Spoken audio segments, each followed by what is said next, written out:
everyone. Today's going to be an incredibly fun day where we're going to cover my favorite technology in life, Border Gateway Protocol, the exterior gateway routing protocol. There is nothing I love more than working with BGP. So, welcome everyone. Today we're going to talk about AWS BGP. This will be an AWS networking tutorial. We'll talk about what is BGP. We'll talk about networking for cloud computing. This is some cloud network training, and we're going to talk about cloud networking as an overview. We'll talk about networking and cloud computing today. We'll talk about cloud computing technical skills when we go through this. Networking skills training, which is exactly what this does.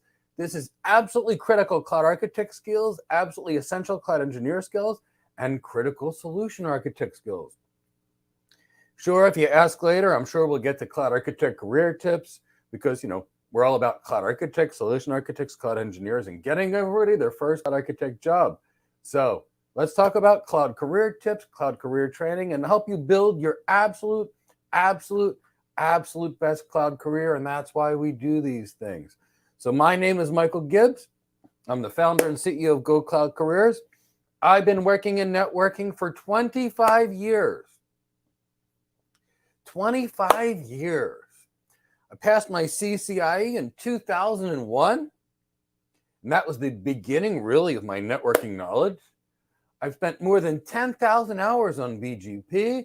I've written BGP documentation for major networking companies, and I've taught BGP. And if you want to work in cloud computing, BGP is essential. We use BGP when we connect to the cloud. We use BGP when we connect to multiple internet service providers. We use BGP when we have a multi-cloud architecture. And here's the thing. BGP is good knowledge. It's critical knowledge. And it's not covered in the nonsense intro to networking things like an AWS advanced networking. This is critical architect skills. And we need to make sure you've got them. So we're going to make sure you've got them. We're going to make this a fun experience. And I'm going to do everything I can to make it as simple and elegant for you. We'll start at the beginning. We'll talk about the BGP messages. We'll get into that finite state machine, the algorithm, how it sort of works. And then what we're going to do is we're going to tune BGP together. We're going to do BGP traffic engineering. And if I do my job right, it'll be simple for you to understand. As Albert Einstein says, if you can't explain it simply, you don't know it well enough. And there's very few things that I know in this world. I know medicine, I know networking and cloud computing, and I know how to get people their first cloud architect jobs. And I kind of know martial arts too, but that's neither here nor there. But that's it. It's 100% of my focus. I am no jack of all trades. I am a laser specialist in getting people hired and networking and cloud architectures. And that's it. And that's why we're so excited to do this. Before we begin, I want to let you know about some free things we're doing right now to help you get your first cloud architect job, to help you get cloud hired. Then I'll ask you for a hashtag. We should have enough of the people by then joining us because, YouTube takes a few minutes to send notifications. And then we're going to have a party time. We're going to have a great time because I want everybody getting their first cloud architect job. So this is critical AWS networking training, critical AWS training, AWS BGP training, and it's BGP for cloud architects. My favorite topic. Before we begin, let's tell you about the next free things we have for you going on in the next couple days to make sure you've got your best cloud computing options, for example. Next Thursday, we've got our free How to Get Your First Cloud Architect Job webinar. I'll tell you, there was lots of people on it this morning, and it was fun. People came in from every country in the world, and we gave them everything they needed to get cloud hired. They know exactly what they needed to know. Next week, absolutely, completely free. Completely free. We are going to have an AWS boot camp for the Certified Solution Architect Associate, and it will not be just the name of the service and how to configure this. And I promised you we would never torture you with PowerPoint slides and audio.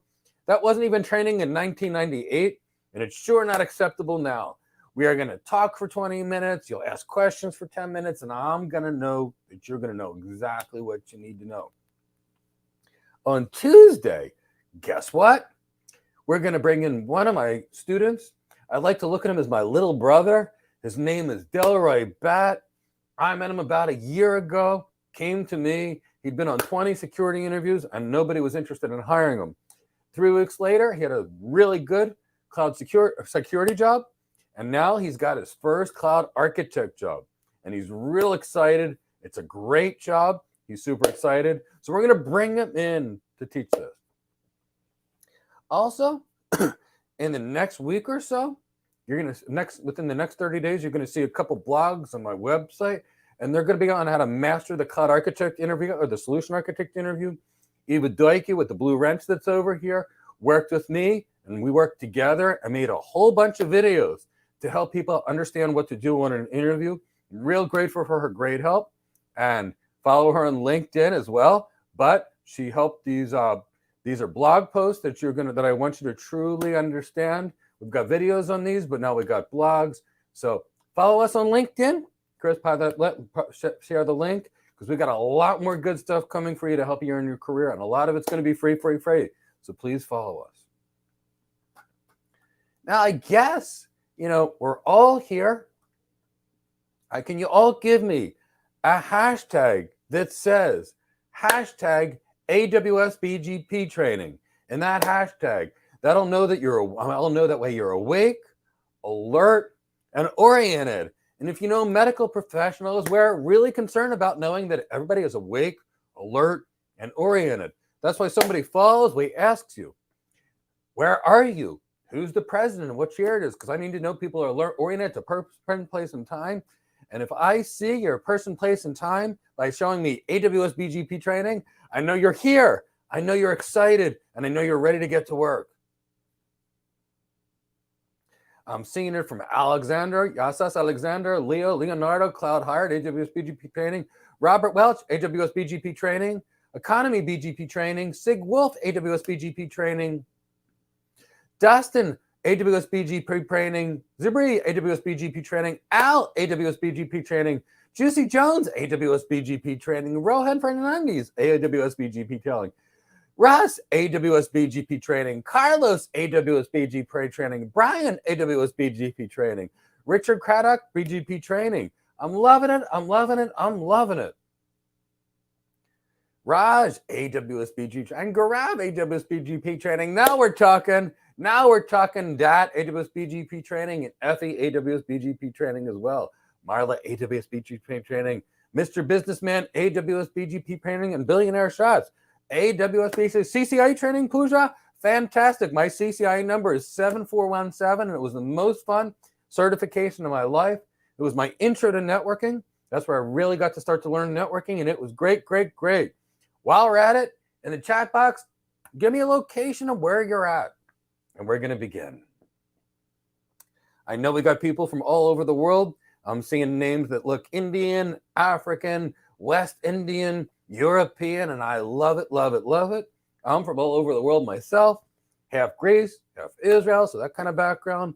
Barbados, I love it, Adrian.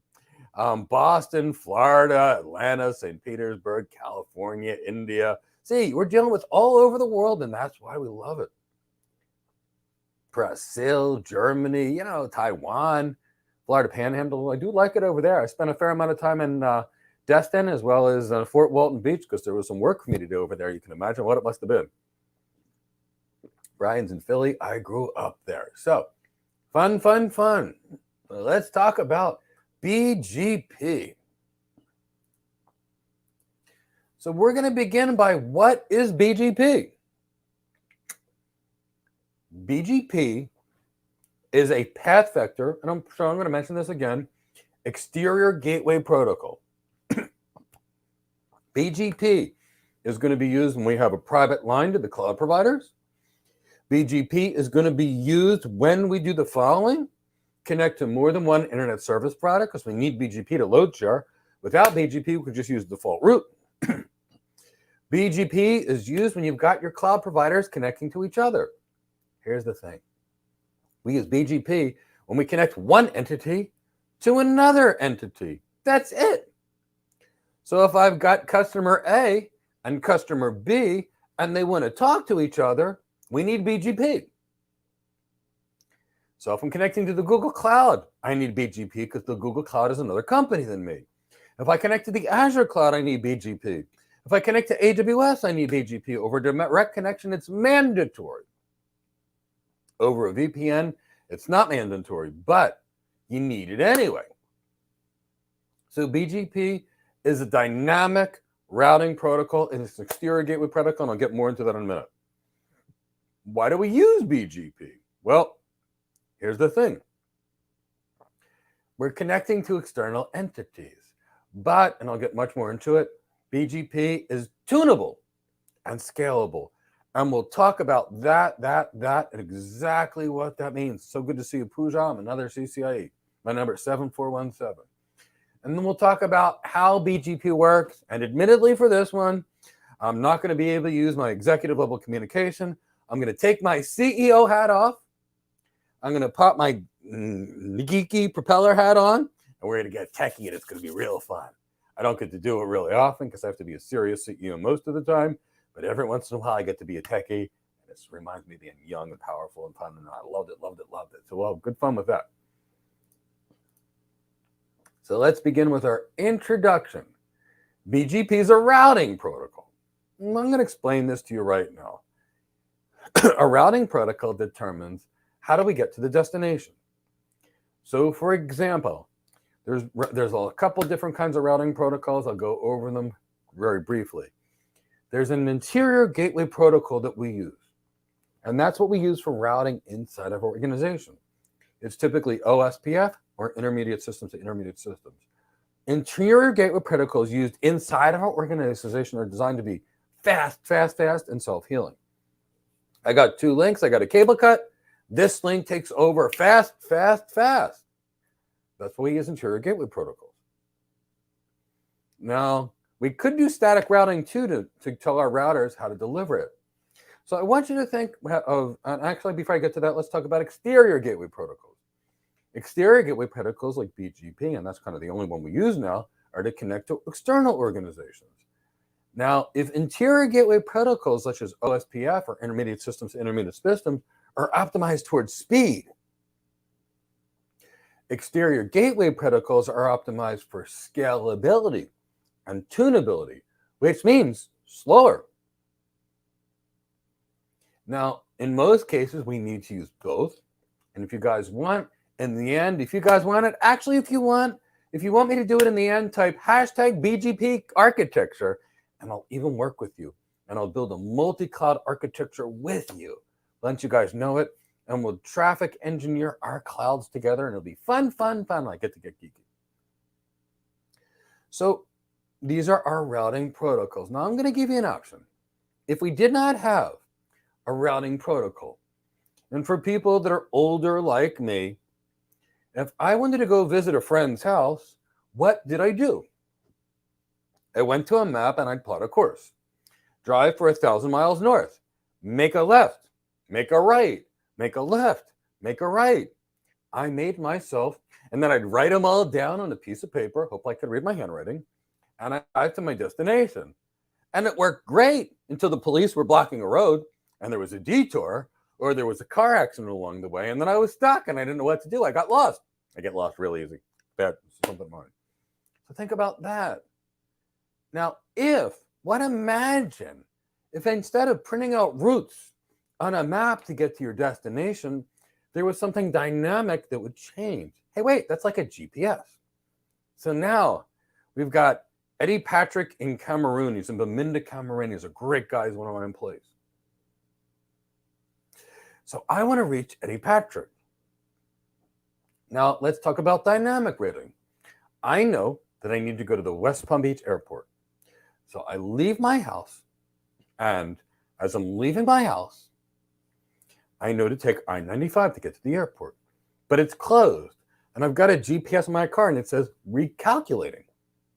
And then I make a left, and it says recalculating, right, recalculating, left, recalculating, and I get to the airport. Now, BGP is going to be summarizing my route, so I don't have to see all of them. I'm going to jump on an airplane, and it's going to say, Mike, you must go to Atlanta. So West Palm Beach is going to fly to Atlanta. It gets to the Atlanta airport, and that airport has more routes, more flights. Then Atlanta is going to send me to London, UK. And then from London, UK, I can take an airplane to Cameroon, or maybe Belgium, whichever I have to go to. There's fine, right? And now I get to Cameroon, and I get in a taxi.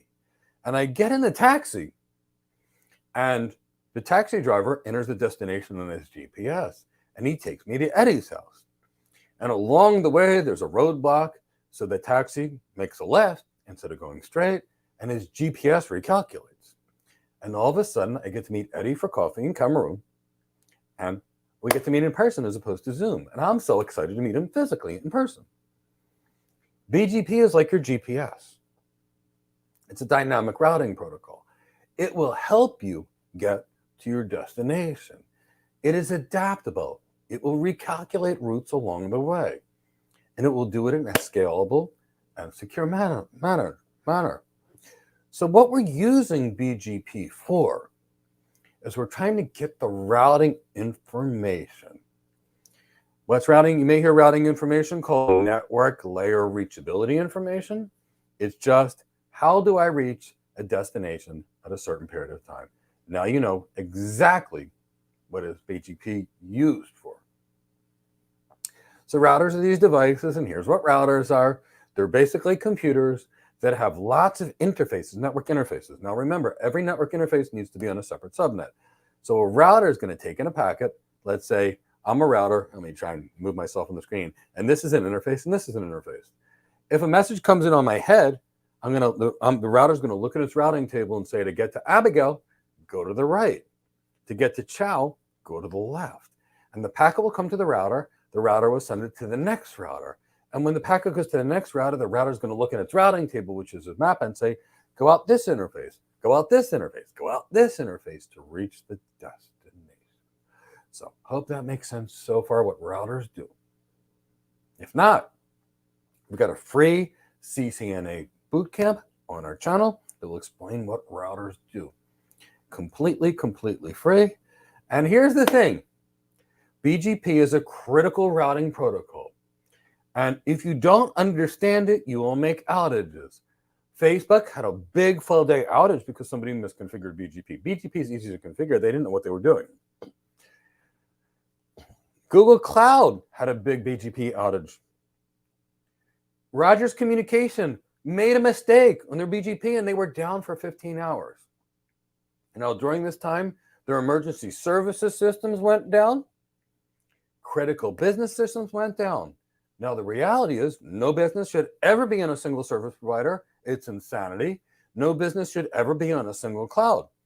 And we had emergency services in Canada only using 911 systems, only using a single network provider, and they were down. When this happens, lives can be lost. That's why good architects always use two service providers. What do you need to use two internet service providers? BGP. What do you need to use two clouds? BGP. So that's how critical your knowledge of BGP is. So if you're here and you know how important it is, send a text to a buddy. Send a LinkedIn emergency quick message. Join me on this BGP training. Help others learn what they need so they can get cloud hired. That's why we do what we do. I want everybody to get their first job or get promoted in their job. So please help us spread the word. That's why we do all this free training. So that's why we use BGP. Let's go over a little bit about it. BGP is a unicast protocol, which means I need to tell BGP who to talk to. BGP is not like OSPF, where it sends out a multicast hello and says, hello, and people respond to it. BGP is very specific. I would like to set up a BGP pairing session with Chris Johnson on the other end of the link. Ahead of time, we determine that we're going to talk to each other. So I determine what I want to do. Chris determines what he wants to do, and we configure a matching configuration on each side. I determine which routes I'm willing to allow to Chris. Chris determines which routes he's going to allow to me. Why? If Chris sends me routes that are not his because it got hacked, it could take down my network. That's like BGP hijacking. So we're going to talk about all of this when we talk about BGP tuning. I'm going to cover it one more time for people that just got here. So for example, the interior gateway protocols we run inside of our organizations, and exterior gateway protocols are connected to everyone. Now, BGP scalability and tunability is second to none. We can do almost any kind of extreme customization and traffic engineering that you could possibly imagine. scalable, scalable, scalable, and we'll have some fun with this. Now, in order to understand how BGP works, we're gonna have to talk about the messages that make BGP work. We're gonna get a little geeky here, but I just have no choice. In fact, when we're dealing with BGP messages, we're going to talk about an open message, a keep alive message, an update message, and a notification message. And then we're going to talk about lots of things, but this message type is really critical. You just have to know it. Wish there was an alternative, but there's no way around it. You just must know this.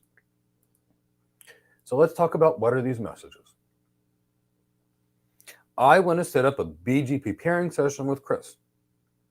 We have to establish a TCP session, TCP port, what everybody? TCP port 179.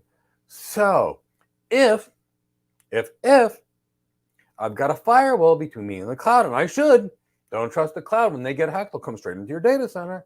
I have to open TCP port 179 on both sides of my firewalls. Keep that in the back of your mind. So I want to establish a BGP session with Chris. I'm going to send something called an open message. So as soon as Chris and I establish our TCP session, and for those of you that are new to networking, I send Chris a synchronization message like, I'd like to open. Chris says, Mike, I got your synchronization message. I'm acknowledging it. I'm going to send you a synchronization message. And I say, got it. And I'm going to acknowledge his synchronization message. And then we're going to start sending data to each other. So after that occurs, my router and Chris's router are each going to send an open message to each other. And in this open message, we will identify ourselves and we will talk about our BGP parameters that we're going to use. Which BGP version? Right now, we're usually using BGP 4. Autonomous system number. What does this mean? Every entity has its own autonomous system number. That's how we identify the entities. So if Chris is 65313 and I'm 65312, and that open message, we're going to determine what our autonomous system number is. Next, we're going to establish something called hold times. I want you to think of a hold time. It's kind of like a keep alive time or a TTL. So what's going to occur is we're going to be periodically sending messages. Chris, are you there? Yeah, Mike, I'm there. Are you there, Mike? Yeah, I'm there. Mike, are you there? Yeah, Chris, I'm there. And it's going to happen. And what will occur is if these keep alive messages are lost, the router knows to tear down the connection. Hey, wait, use a load balancer. The load balancer does a health check. Server, are you there? Yes, I am. Server, are you there? Yes, I am. Server, are you there? Yes, I am. The server doesn't respond. It gets removed from the rotation. Ding, ding, ding, same thing. Where do you think this came from? BGP. DNS does a health check. Data center, are you there? Yes. Data center, you're there. Data center, you're there. Nope. No. Switch over to the data center. Same thing. None of this is new. It's all 30, 40-year-old BGP technology used for everything, just rebranded. There's never, ever any new inventions. There's just modifications of original inventions as a rule when it comes in technology. And lastly, the routers will send a BGP identifier. What's that look like? Mine's Mike. Chris's is Chris. Now, the reality is the BGP identifier is typically the highest loopback address on the router unless you manually set the BGP identifier. And keep that in mind. So in an open message, what kind of BGP we're using, our autonomous system numbers, which identify us, how long we're willing to wait to tear down the connection, and our BGP identifier. Now, I kind of alluded to the keep alive a little bit. The keep alive is like a health check. Are you there? So what will occur is once our sessions are up, I will send them keep alive. Chris will send a keep alive, and we're going to be up. I don't get messages from Chris. What do? Tear down the session. It's a health check. Complete and total health check.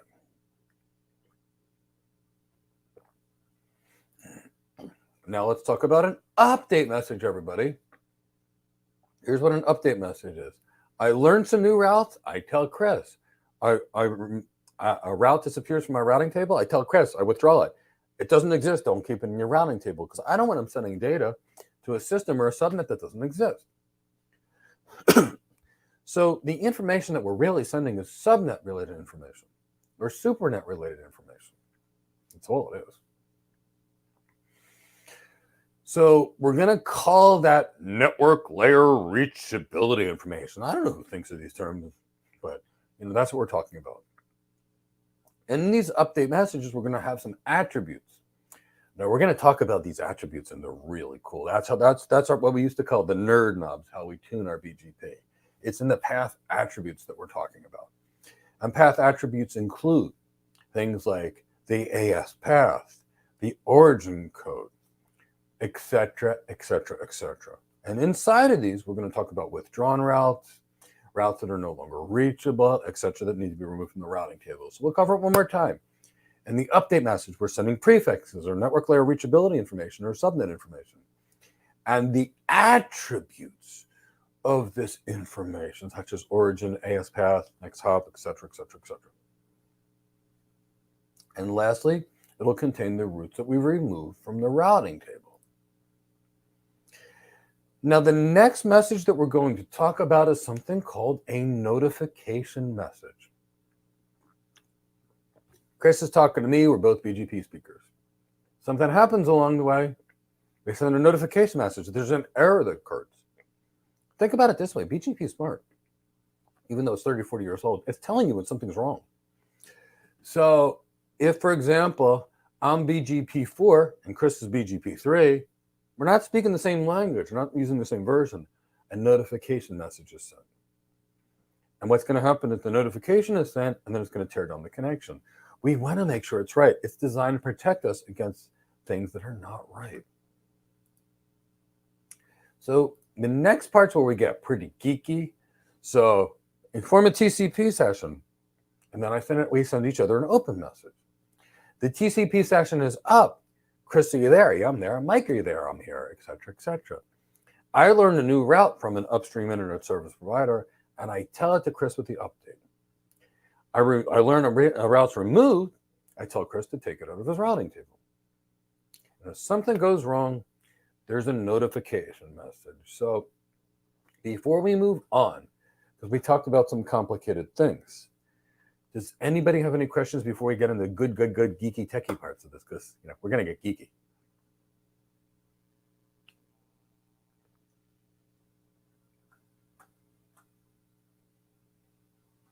What is the major difference between OSPF and BGP? Both learn routes from one another via a different algorithm. So what makes BGP unique? So OSPF does a lot of things. It's a great interior gateway protocol. OSPF is a link state protocol, which basically means all routers build a complete map of the network inside of them. Now, because in OSPF, for example, every router builds a complete map of the network, at least inside of an area. And intra-area stuff is more distance vector, and intra-area is more link state. But because of this, we build a massive link state database table. Now, what happens in OSPF is one little route goes down, and all these routers run this extremely CPU expensive calculation that this SPF calculation, which runs the DJIX algorithm. And that will escalate the CPUs on routers. So OSPF, for example, can do this for 10,000 routes, 20,000 routes. I've even seen people push it to 30,000 routes, but that's beyond OSPF, and we're dealing with multi-million-dollar routers at that point. By comparison, when I connect to an internet service provider, I get more than 750,000 routes. And if I connect to 8 internet service providers, I get 750,000 routes plus for 8 different internet service providers. Now, if I tried to put that into OSPF, my routers would crash and reboot, crash, and reboot, crash, and reboot, crash, and reboot on top of them networking. So interior gateway protocols are designed for speed. Cable cut, do it fast. BGP is designed for scalability. Let's talk about another reason we do this. We've got OSPF. We've got a subnet in our area. I can't keep the router from not seeing it. Not at all. Now, I could produce something called distribute list from keeping it to get into the routing table, but the LSAs are still there in the LSA table, which means I'm still dealing with it. With OSPF, I can't filter any routes from the database. I can segment my network to be a stub area, a not so stubby, a totally stubby area. But I can't filter the routes. I can't engineer my traffic in OSPF very well either. So BGP is used to connect to external entities. If you used OSPF in your organization and you connected to another organization that was using the OSPF, you'd be exchanging each other's routes. There's nothing you could do to filter it. Because of the way OSPF works, you could distribute lists, but you'd still be having it. With BGP, I can constrain my organization to my routes, the other organization to their routes, and I can only share the information I want. So scalability, tunability, and traffic engineering, and also security, because with OSPF, we'd be getting all the routes, and they could really just easily inject routes into our system, and we couldn't filter them out. With BGP, if I'm speaking to Chris, and Chris sends me irrelevant routes, and I know not to expect them, I can filter them out. In a BGP hijacking situation, I'm talking to Chris. Chris is giving what I expect, the 10.0.0/8. I'm giving him what he expects, the 172.16.0.0/16. He's got a filter. He's only accepting this from me, and I'm only accepting this from him. Now there's a hijacker that pretends to be Beth, to be Chris, and let's say it's Joey. And Joey tries to give me bad routes. And I've got BGP mutually acceptable upon norms. And I say, that's not a route from you, and I don't even put it in my routing table. That's the main difference. OSPF is designed to be used inside of an organization that's designed to be fast. BGP is used to connect organizations to each other. Great question, by the way. Can you use BGP to connect to an on-premise data center? Of course you could. But here's the thing. If you have an on-premise data center and you're connecting to the cloud via a private line, they mandate you do it. But I want you to think about this. Because guys like me and that have been doing this forever, and women in the field doing the same thing, I've got a global organization. I've got a major data center in London, UK, another major data center in New York, another data center, a massive data center in Cape Town, and another major data center in Sydney, Australia. What I can do is in each one of these data centers, I can run my own interior gateway protocol. And in between these data centers, I can run BGP. And that way, for example, if something happens in Australia, BGP might give me the security and tunability information to actually filter it out. For example, it'll filter it out. So I can constrain or limit the blast radius of what occurs in one part of the area versus another. It's not perfect, but it does enhance my security and scalability, et cetera, et cetera. Next question, Chris, please.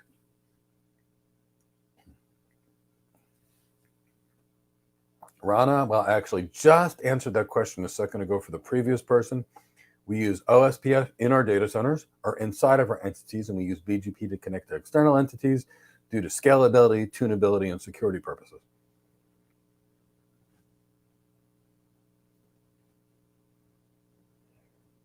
Any others, Chris, before we go back to the content? Is there a concept of area zero in BGP? Not at all. The concept of areas is specific to OSPF and intermediate systems to intermediate systems. That has level 1 and level 2 areas, but those area things only exist in link state protocols.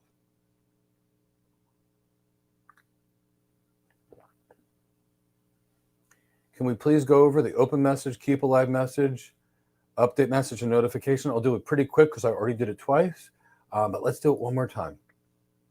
An open message. As soon as the TCP connection is established, we send an open message, we negotiate which BGP versions we're using, which autonomous system versions we're numbering, hold times, and BGP identifiers. We send a keep alive message, which is kind of like a health check. Are you there? Are you there? Are you there? Make sure our neighbors are still there. We send an update message any single time I learn a new route, or I know that a route's been gone away, I take it away. That's an update message. And a notification message is what we send if something goes wrong. Good question. TCP sessions, open message, health check, update message sends routes A notification message is sends when something is wrong, William.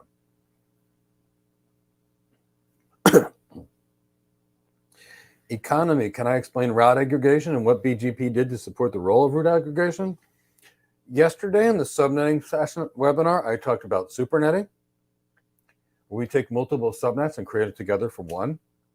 So today we will be doing aggregating routes. We will be doing some of it economy, and it's a good question, and we'll touch upon that there. Because that's how we tune it. LM, how is BGP security ensured? Well, LM in the future, organizations are going to start adopting BGPsec. Chris, if it's possible, could you find the article I just published in Hacker Noon on ensuring BGP security and paste that into the chat box, or Chow or somebody from my team? Can you do that? So when BGP sec is coming out, then, or even should share the link and post that article. I don't care, but so people can read that article. So what happens is I know that I'm connecting to Chris. So the first part of BGP necessary to use is to make sure that I'm connecting to Chris. I can then use a hashing algorithm. We're going to be using MD5. It's not the greatest hashing algorithm in the world, but it's an old hashing algorithm that we're going to use. And that's going to basically determine that Chris is Chris and I'm me. The next thing that we're going to do is we're going to use something called mutually acceptable norms. If I expect Chris to send me the 10.0.0/8, and Chris sends me an 11.1.2.3/24, I'm not going to accept that route because I know it's bad. And I know it's a BGP hijacking session or something bad. So we need to limit the routing information that we're dealing with. We need to filter out anything that we don't want to do. They're the main elements of BGP security. Any others before we go back, Chris? Did Cisco develop BGP? Douglas. All these routing protocols come from the Internet Engineering Task Force. All of them. And when that occurs, and I participated in some of these RFCs, et cetera, Cisco sends their people. Juniper sends their people. Microsoft sends their people, even though they're not there, they're pretty big. Nokia sends their people.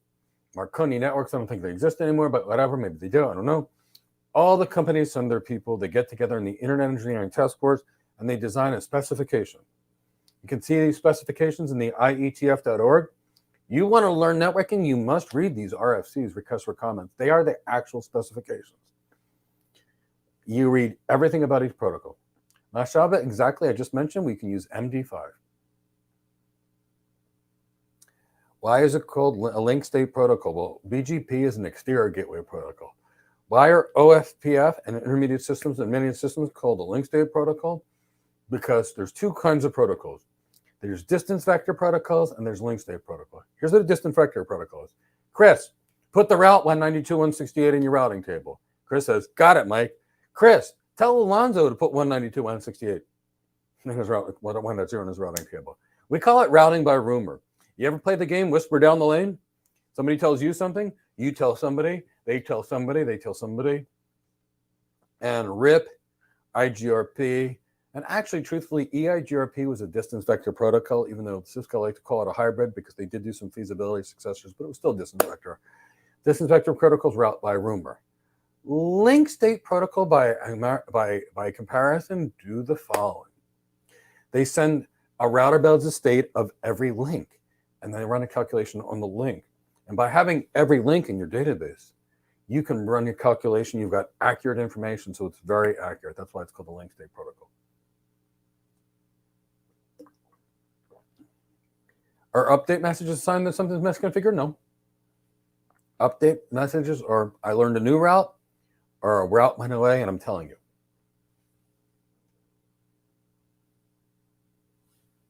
Mashaba, is there an alternative to BGP? Nope, not at this time.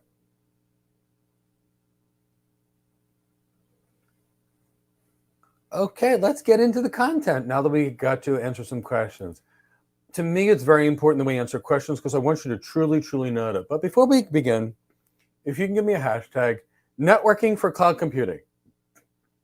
I want to know you're awake, alert, and oriented. So if you can give me a hashtag, networking for cloud computing.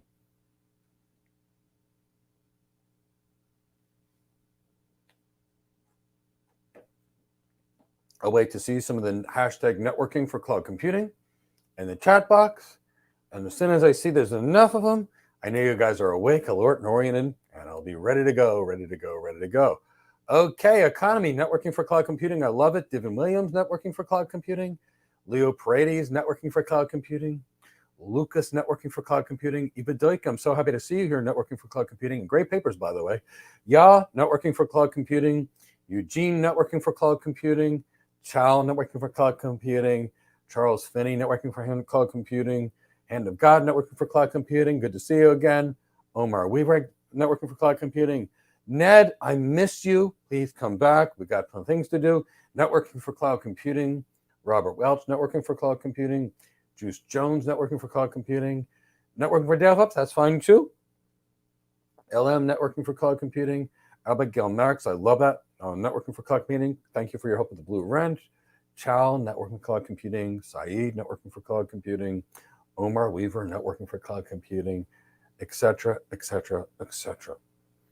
And Pooja, we'll get to at some point the difference between a keep alive and Chris, write that question down. We'll do it at the next time. And News, networking for cloud computing.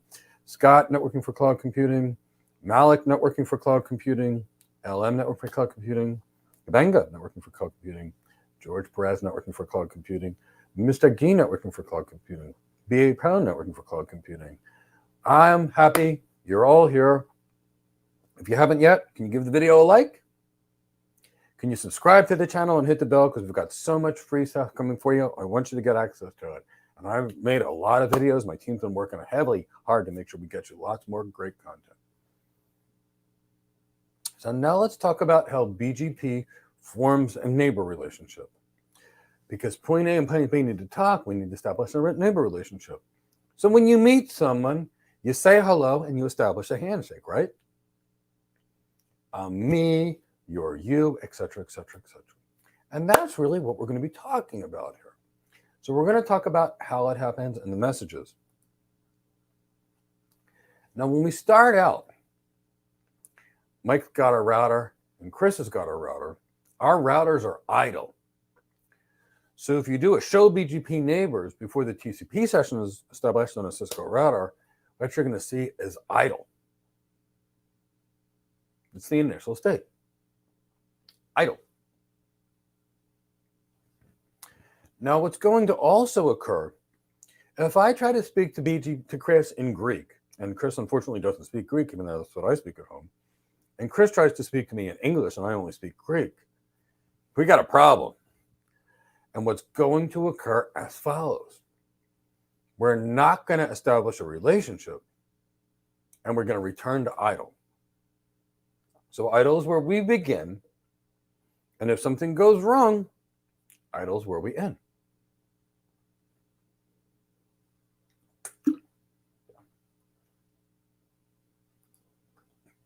No, that's what's supposed to. So idle is where we begin, but if something goes wrong, there's end. Now, what's going to occur is, Chris, I'd like to form a BGP relationship with you. Thanks, Mike. I would too. So the next thing that we really do is we need to send a connect message. So what happens is if the TCP connection is successful in the connect stage, what's going to occur is I'm going to send an open message. And in this connect phase, I'm reaching out to Chris. The TCP connection is established, and I send an open message. And I transition into open send. This is good news, good news, good news. In the connect stage, I send an open message, and if BGP does it correctly, I transition into open send. That's what's supposed to occur. Idle, open send. Open message is sent in the connect phase. Now, if the TCP connection is unsuccessful, things aren't good, what's going to happen is BGP is going to continue to listen for the connection, and it's going to transition into something called active. That's not right. So it should go from from idle to connect. And what should occur is an open message is sent, and then the router is going to transition to open send. But if not, we're going to go to active state. So active means something's wrong. Now in the active state, BGP is going to still try to connect. And if it does, good. We move on to open sent. But if it doesn't occur, we transition back to idle. So as you can see, idle is where we start. If we don't, and if we go to connect, which is supposed to occur, we send an open message and transition our machine, or a finite state machine kind of thing, to open sent. If the connection is unsuccessful, we go to active and we retry. After a periodic number of retries, if it doesn't work, we start back to the beginning, idle, and it's dead. We're going to have to figure out what was wrong. And you obviously need to know this for the troubleshooting piece if you're a network engineer. Now let's talk about the active phase. So remember, we should go from idle to connect, send it open, and open sent message. But if that does not occur, the next thing that we need to do is follows. In the active state, BGP is going to try and reinitiate the TCP connection. And if it occurs, we go to open sent. But if not, back to idle. I know I said that once before, but I wanted to make sure you really got it. But let's assume everything works good. Establish that connection. We establish our handshake. I send the open message. It gets through, and I send an open sent message. Now, when the open message is received by Chris, if errors exist in that message, he sends a notification message, and we go back to idle. But I send Chris an open message. In the open set, he receives it. I transition to open set. He gets it, and he receives it. He sends me a keep alive. Got it, Mike. Let's talk. That's what's supposed to occur. If anything goes wrong here, go back to idle. So idle's only okay in the beginning. If you go back to idle, something is wrong. No, when I send that message to Chris, sorry, I didn't mute my phone, and if you only knew how many times my phone will beep inside of a 1-hour session, you don't even want to know. So I send that open message to Chris, and he sends a keep alive. Then I transition to this open confirm. I got the keep alive. This is good. Let's do the same thing with Chris. So where do we go? Idle to connect. Send the open message. Open confirm. Got it. Now, Chris and I are pretty much talking. We're getting happy. We're negotiating things. If everything is good, I transition to establish. Chris transitions to establish, and we start exchanging routing information. If anything bad occurs, we send a notification and go back to idle. So see, this idle thing is kind of tricky business. You don't like it unless it's in the beginning. Now, we're established. BGP connection is up. Keep alives are being sent. Notifications are being sent. I got a route. Chris has a route. He sends me a notification. Something goes wrong. I withdraw a route. Notification message. If I send a notification message, there's something wrong, they go back to idle. So what you can see is idle is not where we want to be. Now, I know we covered stuff so far, and this is really Cisco certified internet expert level routing knowledge, but it's critical for all cloud work. So, and it's not covered in the AWS advanced networking. So it's critical stuff.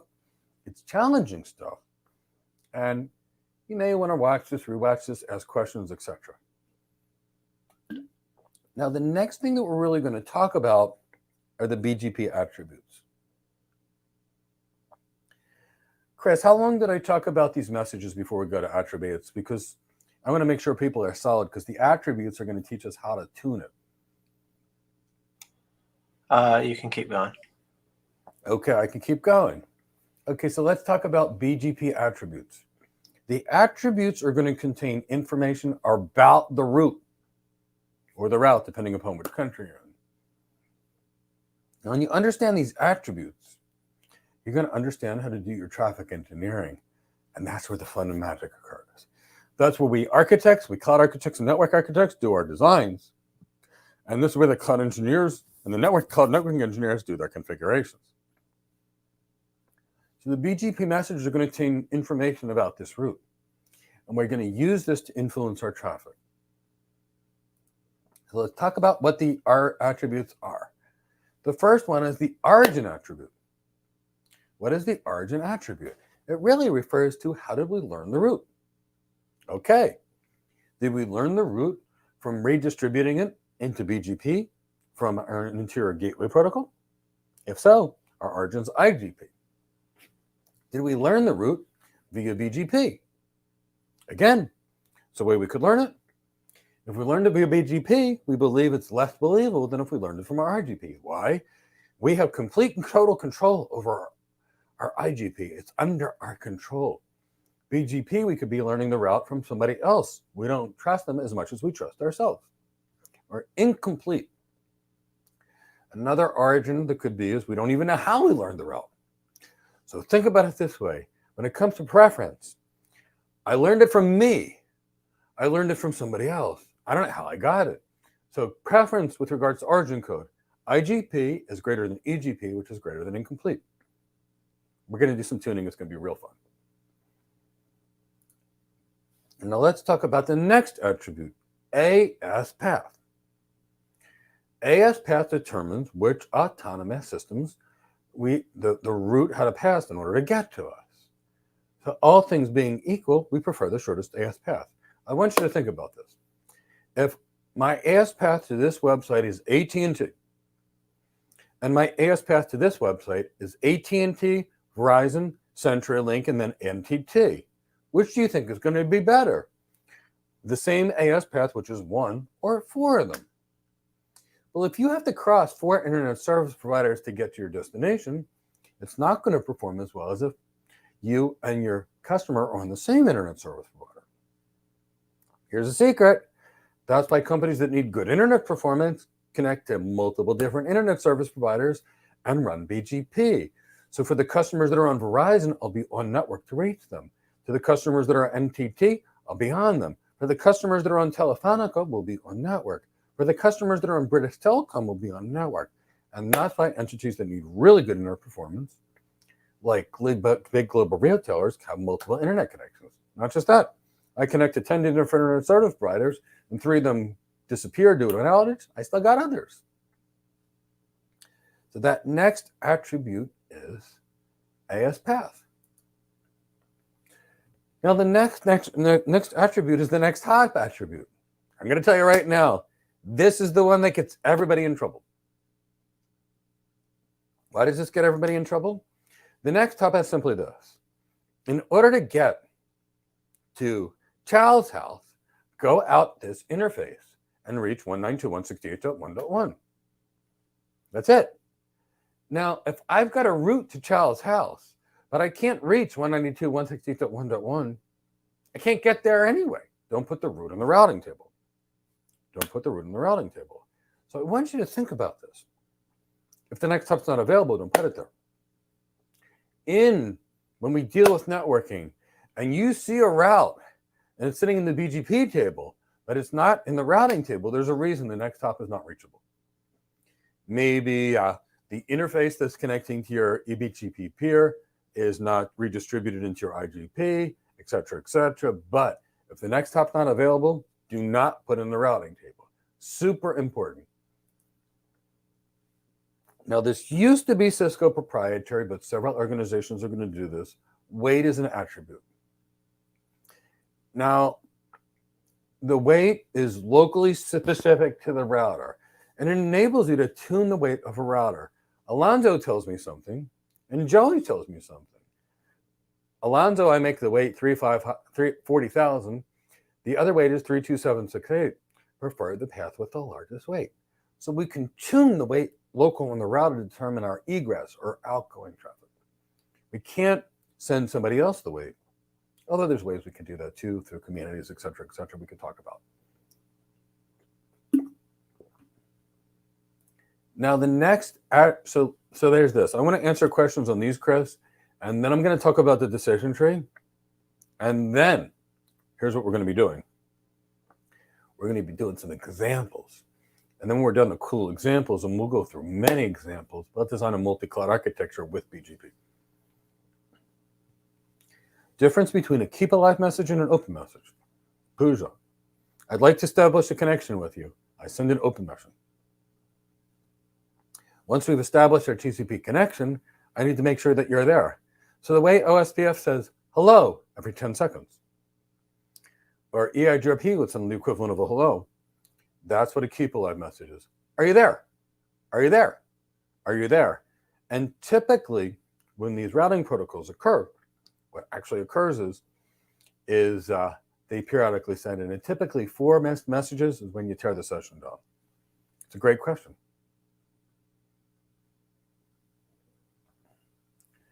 So BGP between networks must be on the same version. Yes, Chris Mike. The sad reality is, and I wish it wasn't the case because I speak to people all over the world in many different languages. If I try to speak to somebody in a different language than they do, the communication has not occurred. It's not really great. So we have to be on the same version. Good question. There are 11 paths. I don't know what you mean by that, economy. You can have thousands of paths. You can have 3 paths. That's how you design your network. So maybe you're asking about something else that I'm not aware of. Dylan Williams. So are these the routes he talks about when he says the 800,000 routes? Well, if you're doing the kind of core internet routing that I'm doing or designing internet service providers for big entities, yes, I'm going to connect to 10 different internet service providers that get me to the internet and their routes. Now, if I'm connecting to the cloud provider by comparison, if I'm connecting to the cloud provider, and I'm going to address that, yes, these protocols all use bandwidth. So if I'm connecting to the cloud provider, I'm going to be exchanging my routes between my data center and my VPC. So if I'm connecting my company to another company, let's say I'm an automotive company and I want to connect to a tire company, I'm going to only exchange the routes for the information necessary to give me the information I need and nothing.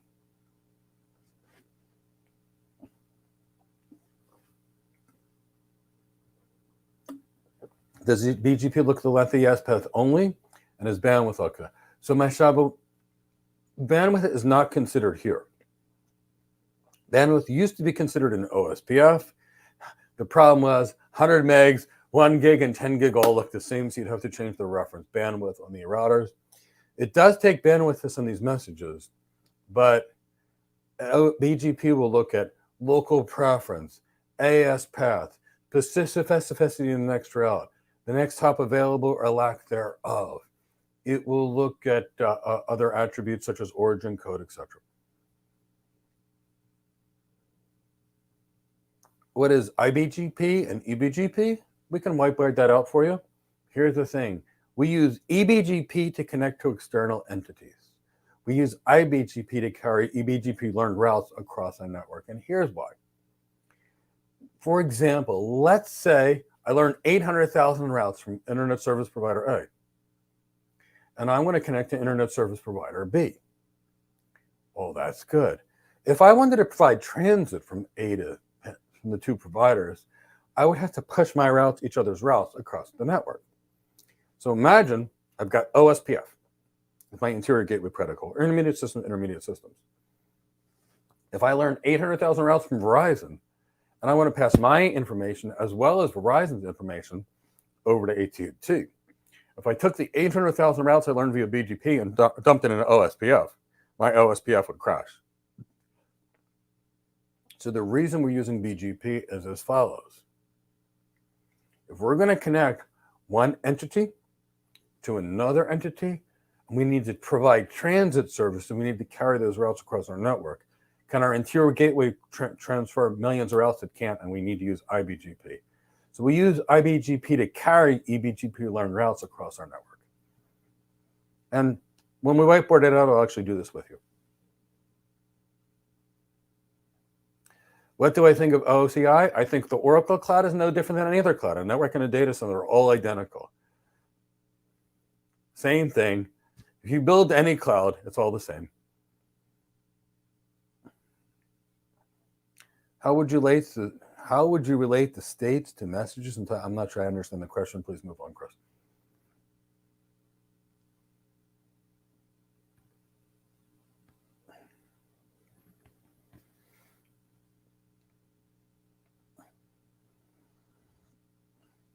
Any others I need to address, Chris? I think Pooja had one that I'm not sure if we had a chance to get to. I may have. I think you brought it on. Any others, Chris? No, I think that last question was asking if there's any relationship between the states and the messages that we reviewed. Is there any relationship between the two?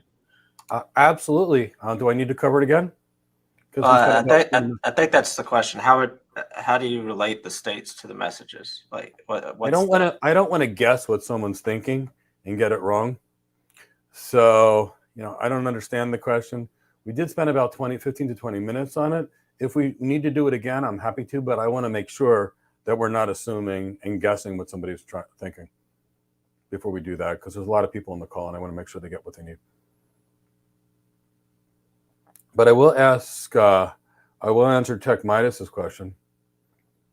How deep the BGP to Cloud Engine knows? What would level at I'm trying to be. So here's the thing, Tech Midas. The cloud engineer is basically the cloud engineer and the network engineer are very similar, because here's what the cloud is: a network in a data center. So you need to have good networking. No networking knowledge, no cloud. So the level of knowledge I'm teaching in BGP today, I would say, is a good warm-up and almost enough.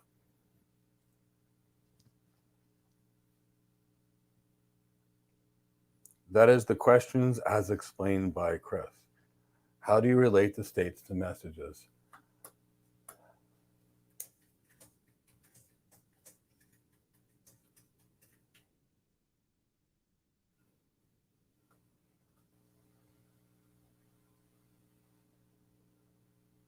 And Rain, I'm going to answer your question because that will not take 15 minutes. What would you like to do? If you want to become a cloud architect, take a cloud architect program. If you want to be a cloud engineer, become a cloud engineer. If you want to be an airplane pilot, don't train to be a nurse. If you want to be a nurse, don't train to be a flight attendant. Take the program that's going to get you to your goals. Anybody can do anything. So why don't we do this? Because it's going to cost us 15 minutes to go back to something we spent about 20 minutes on. Why don't you review it again after the session? And if we have some more time when we go through the labs, I will go through these things.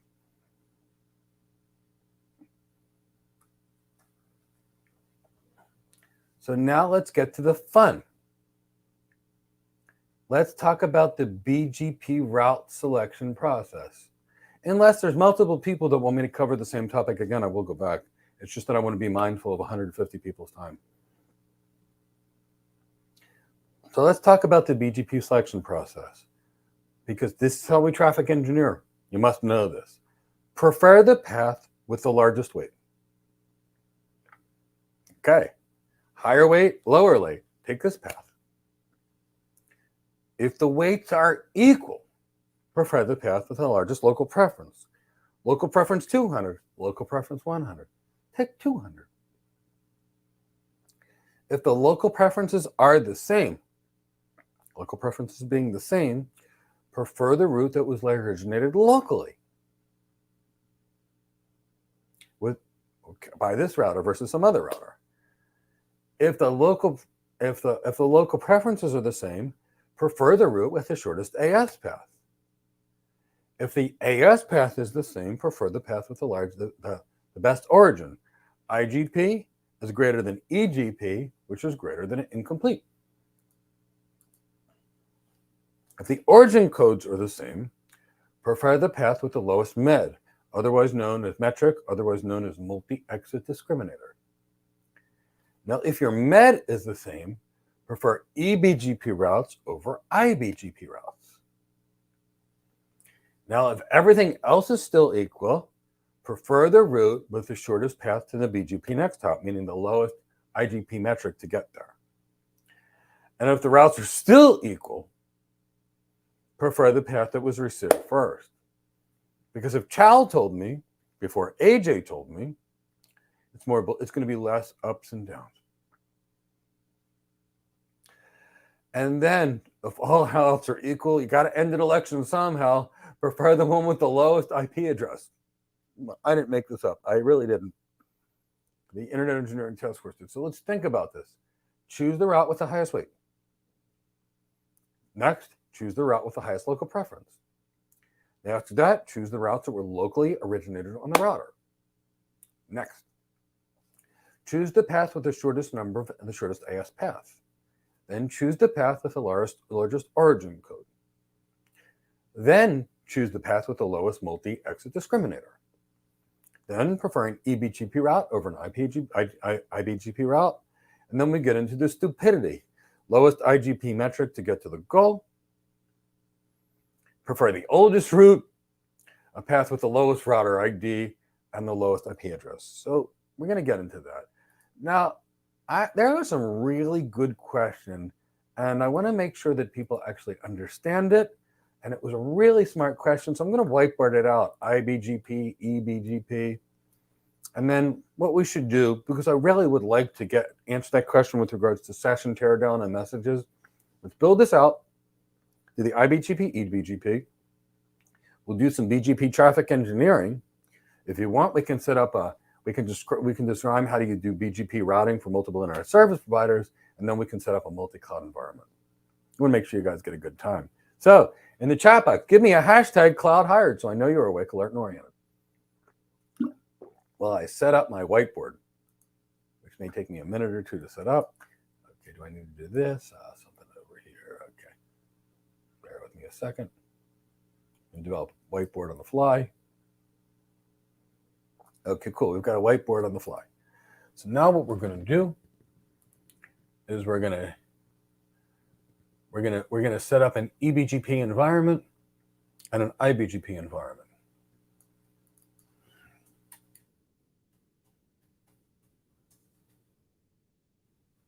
We're going to put an internet service provider here. We're going to put another internet service provider here.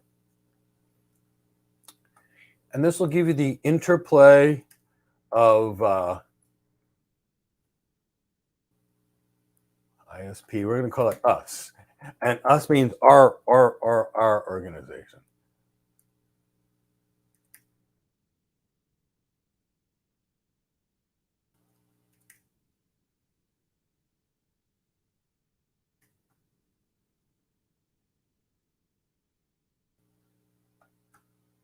Now, what I'm going to show you here is how we would provide transit, which we don't normally want to do when we're dealing with BGP. But there are times where we do want to provide transit. And I'm going to teach you how to provide transit right now.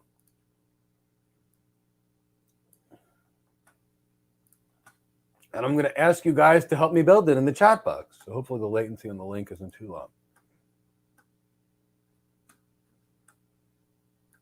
And when I teach you these things, guess what? When you start hearing things like Cloud Hub and Transit Gateway and transitive routing and non-transitive routing, guess what? You're going to understand it completely.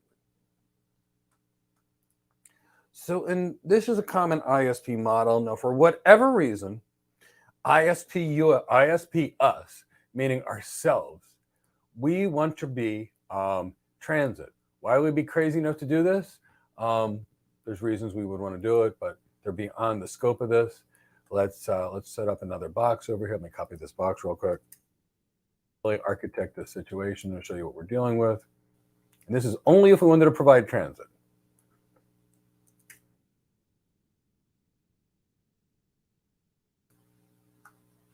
So while we're at it, let's walk our way through. Where do we need an IGP? Where do we need an EGP? And where are we going to use IBGP? In our own internal internet service provider, I've got this router, and this router, and this router, and this router. And they need to reach each other. Inside of our organization, what kind of routing protocol do we need? Oops, I mean, bear with me a second. I pushed a button when I was trying to write something. In the chat box, tell me what kind of routing protocol I need for fast, rapid convergence, excellent tunability inside of my entity, for my routers to talk to each other, for the loopback address and the loopback address for the routers to see each other. OSPF, intermediate systems to intermittent systems. That's right. I need an interior gateway protocol internally. They're an interior gateway protocol. I must have one. Intermediate systems to intermediate systems, OSPF. Heck, we could do this on EIGRP, but we wouldn't do it because I can't do MPLS traffic engineering. We don't need BGP yet, but we're going to be establishing that, by the way. So, okay, you guys got it. I'm loving it. This is great networking for cloud computing. You got it. Inside of my entity, I need OSPF. Now, the next thing that I'm going to do is I would like to learn routes from ISPA. So what I'm going to be doing is I'm going to be establishing a BGP session. And the BGP session is going to be going from my router over here, router, depending upon which country you're in. And I'm going to establish another eBGP session from this router to this router. Now, why is this going to be eBGP? Because, see, this autonomous system number 65314 is different than this autonomous system that's 65315. So this is a type of BGP called eBGP, or exterior BGP.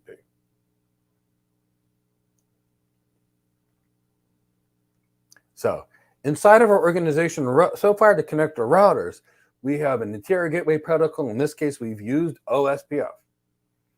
And we've used eBGP to connect to ISPA. Now, ISPA is going to give us approximately 800,000 routes.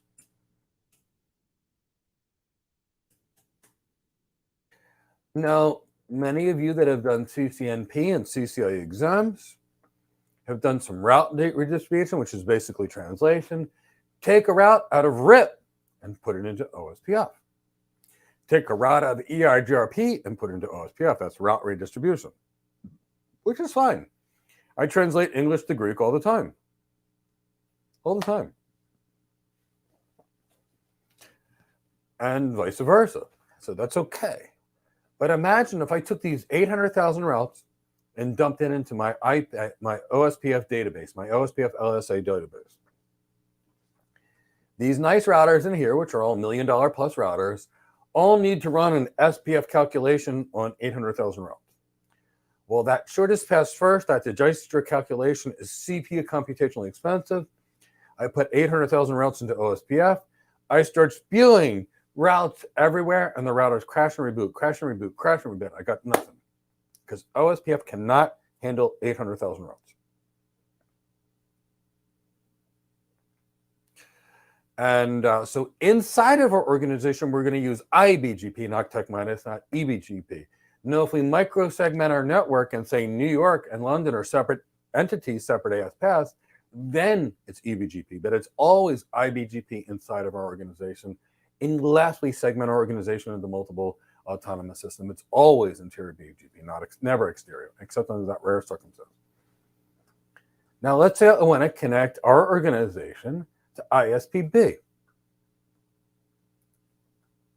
Again, what am I going to do over here? I'm going to establish an eBGP session between this router and this router.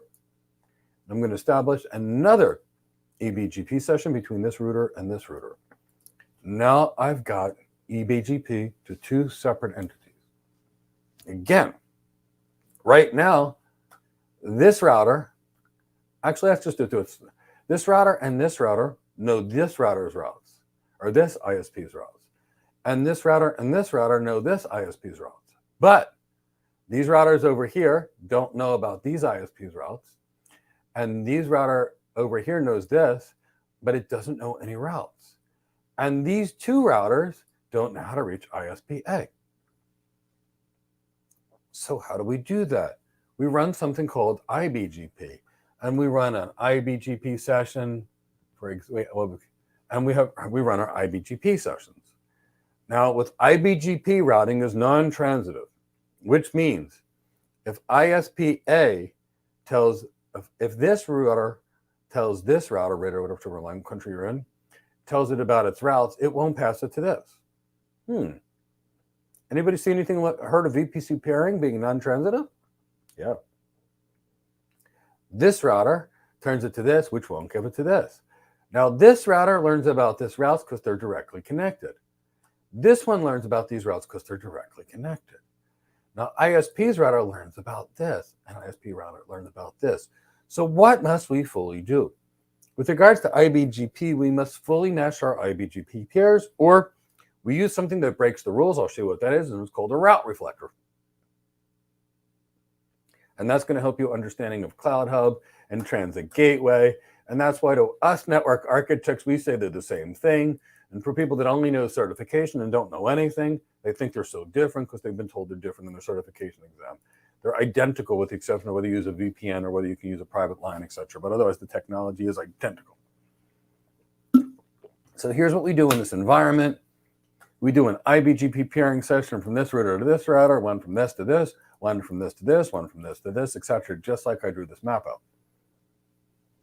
Now, right now, if ISP A gives us our routes, and we pass ISP A's routes to ISP B, and ISP B tells us our routes and we give them to ISP A, we're going to be transit through the internet. And I'll show you what I mean by this. Let's just say this is 172.16.1.0.0/24.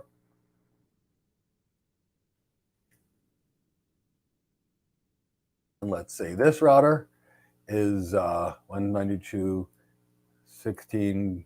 I don't want to do that. Let's say 17. And for right now, we're going to ignore this. Assuming all the routing is working, we've got our IBGP and EBGP set up, ISPB says, hey, in order to reach 172.16.1.0, go through this ISP and go here. Now, I'm going to tell you one thing right now, and I've seen it. If you don't want half of the internet's traffic going through your autonomous system, you can take in routes from one ISP and exchange them to somebody else.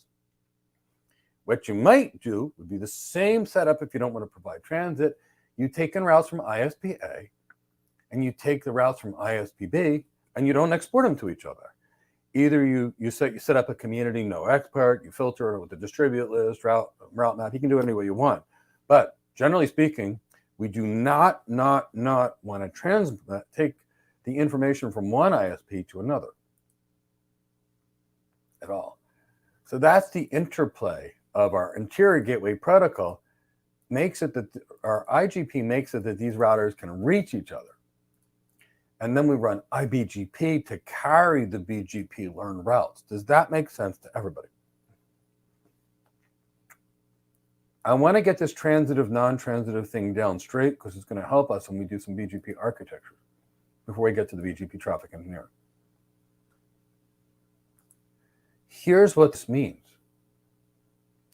If I've got an environment over here where this is my hub, and this works for BGP peering, VPC peering, it's the same thing. And I've got spokes in BGP. Let's just fully mesh them real quick so you can see the difference.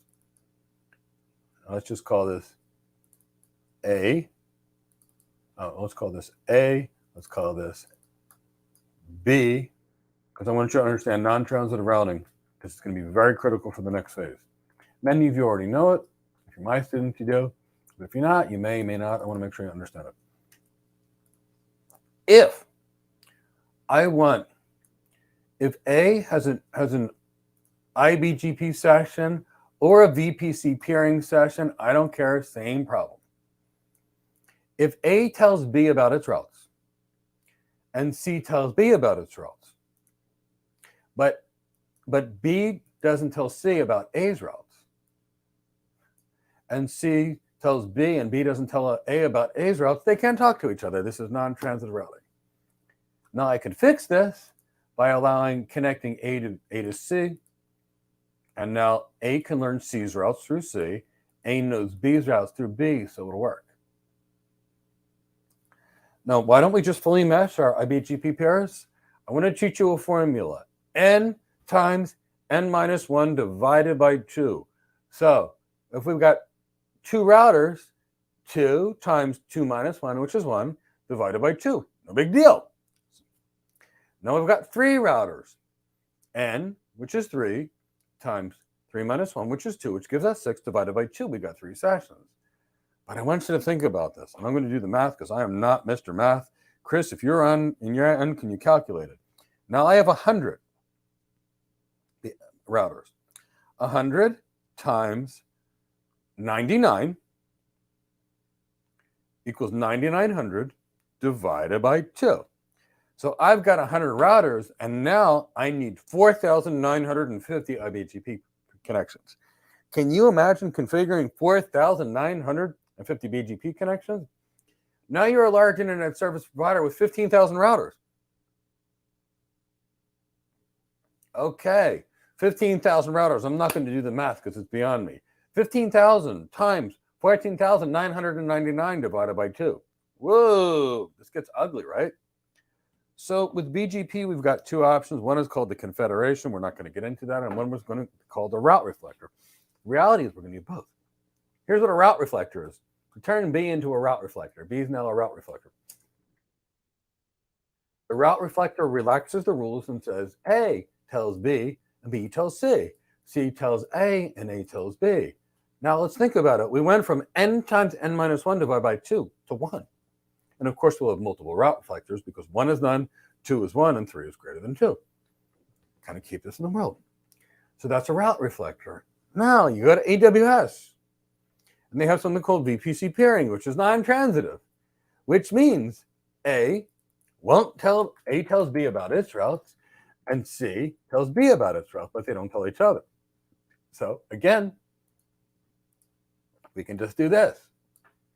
Great, it works.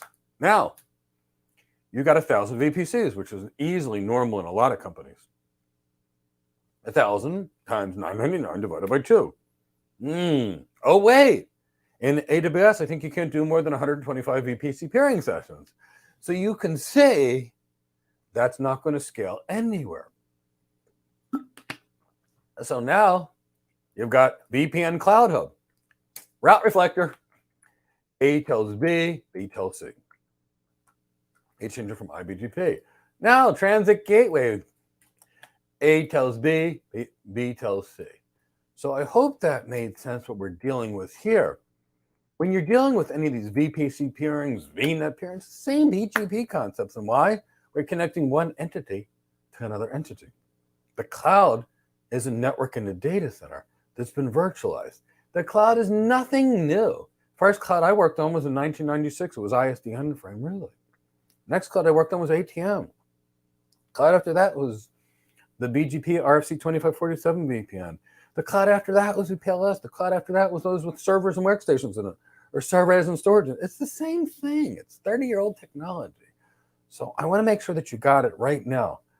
IBGP and EBGP. And let's face it, I am no mathematician, but I know BGP math, subnetting math, supernetting math. We're going to use both of them. So far, so good, everybody? Was there anything that popped in? Because now we're going to get into some traffic engineering. Did I miss anything in the last 5-10 minutes, Chris? Let me take a look. And then what will happen is I'm probably going to do does BGP apply to ISPs overseas? BGP is used everywhere. Every internet service provider I've worked on, from India to Dubai to Spain to Japan, they all use BGP. It is the routing protocol of the internet. Even though I can't. Objectively, you could, so I'm probably missing something. Objectively, you could use it for scalability. To use something super scalable like BGP inside of a company, you use it inside of your company for the following reasons. For two reasons and two reasons only. Either use IBGP to carry the routes off, or I'll give you another example, which I'll demonstrate right now. Because I think it's cool, I'll demonstrate it in a white paper to try and make this clear. Because this is something that the CCIEs like me will do, but it's not the kind of stuff that most people would ever deal with. So very few of you will ever get to deal with this. But what we're really dealing with is this. Let's say you got a huge company, huge. And they got 30,000 routers, 200,000 employees. And by the way, you want to know how your cloud providers are set up? They're set up in the same way. And it works partially, but not completely. So if you're a smart cloud provider and you've got an Americas region, You've got an EMEA region, Europe, Middle East, and Africa. And you've got an Asia Pacific region, which is pretty much typically what you typically see. You typically see these three regions and organizations. So we've got our Americas, which covers North America, South America. We've got Europe in the middle, Europe, Middle East, and Africa. And then we've got Asia Pac. It includes China, Japan, Singapore, Australia, New Zealand, et cetera, et cetera. So that's kind of what we see in a lot of different cases. Now, what we could do in certain cases was we could run inside of our organization's private autonomous systems numbers. And we can make this 65312, 65313, 65314. And then we could run eBGP between these organizations. And the reason we would do this, and we would, if we have a smart IP addressing scheme, we might have a 10.0.0.0/16, and we might make this one 10.1.0.0/16. And we might take this 2 so we can aggregate it down to 10.2.0.0/16. And by doing this, inside of each entity, we're going to be running our own IPPs. And, you know, the folks in Americas can be running OSPF. The folks in EMEA could be running intermediate systems to intermediate systems. And heck, the people in Asia Pacific region, I'm not sure why, but they're running EIGRP because that's what they set up a while ago and it's working for them. And then I could run eBGP between them, eBGP between here and here, eBGP between here, and eBGP between here and here. I might not even need to run eBGP internally. If I've only got two paths, I can prefer one path versus another. Why might I do this? Well, maybe this company over here was independent and bought another company and I want to keep them separate. Or I want to what's called limit the blast radius. If I've designed my IP addressing perfectly, and there's few people that know how to do that, but if I've done it right and I've constrained this, now I want you to think about what could happen. If something crazy goes on over here and it gets hacked and bad routes are coming in, I can potentially keep whatever happens in the Americas from affecting EMEA and Asia Pacific. Potentially. I'm not saying it will, but you can potentially do it. When a cloud provider likes to say we're fully redundant, this is probably in most cases one of their strategies to kind of keep things separate. But here's the thing, it's all on one network. And if anybody hacks this network, you're done anyway. If the control plane of the network goes, you're done anyway.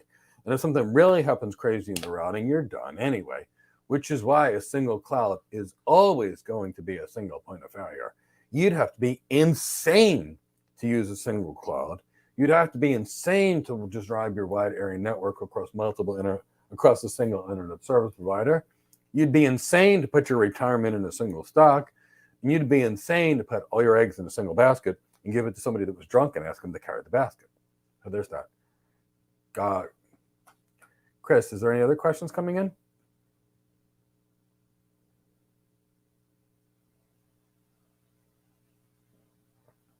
Can BG speak with companies using OSPF? No. BGP speaks to BGP. Whatever WAN you have, whether it's SSL VPN, IPsec VPN, private line, Ethernet over MPLS, VPLS, layer 2, or like a pseudo wire, software-defined networking or SOSI, still going to be using the same routing protocol on both sides of the way. Good question, though.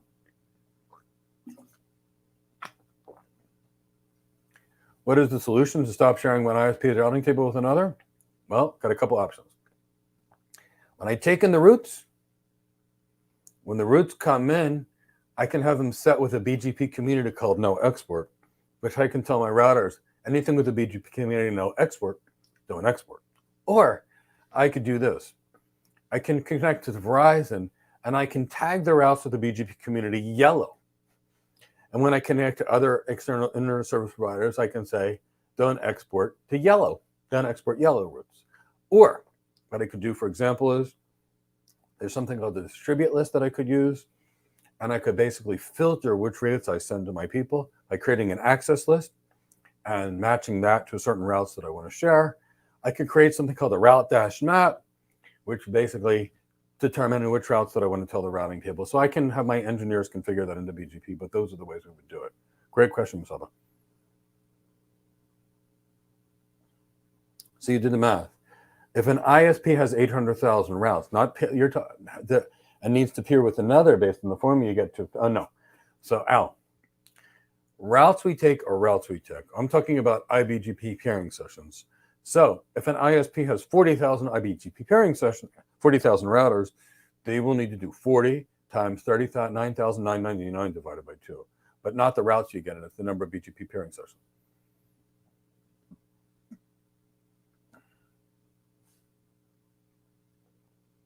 Does OSPF base its choices on link state? Yeah, OSPF is a link state routing protocol. So when the Dijkstra algorithm looks at the links, it runs its calculation. It's a link state protocol.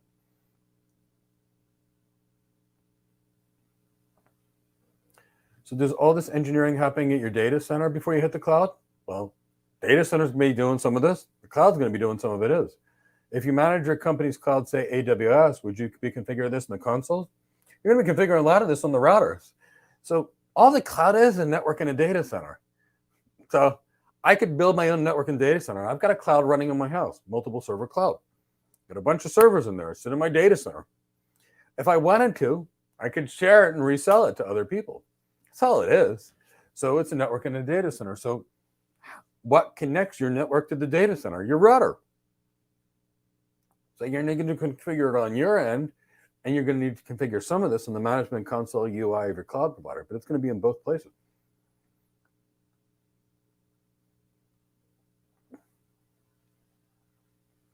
Neither cloud and looking at VPCs in the moment seems quite basic networking-wise, yes. But this sort of engineering would make it more interesting. When you're an architect like me, you need all this networking to design it.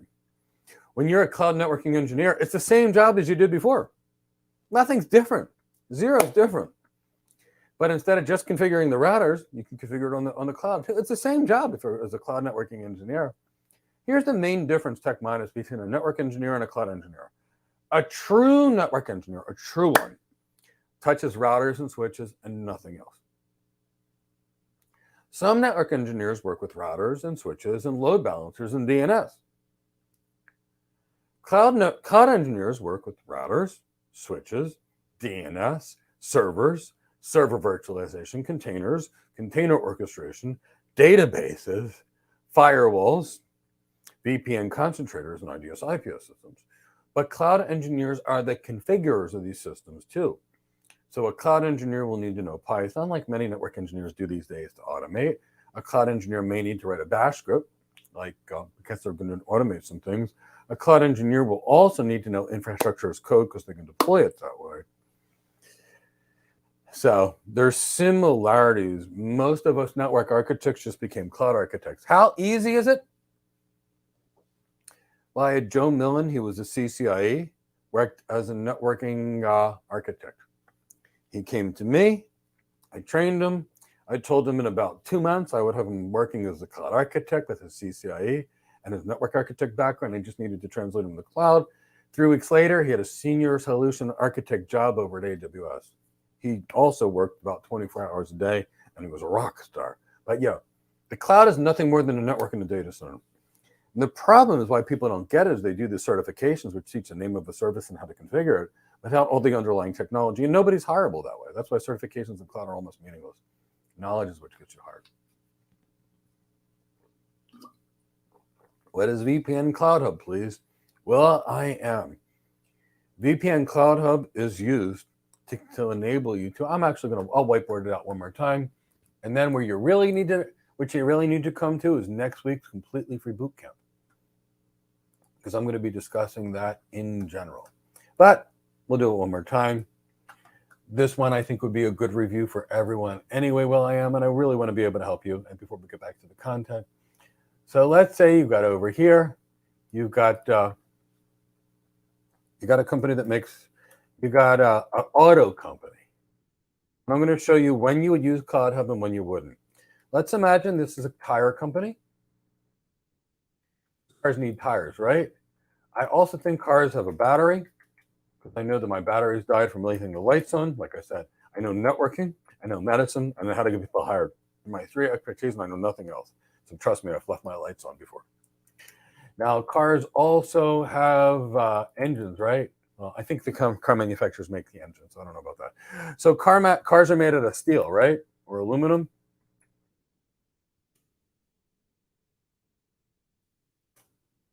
And cars are also made out of leather. I know they have leather in the car.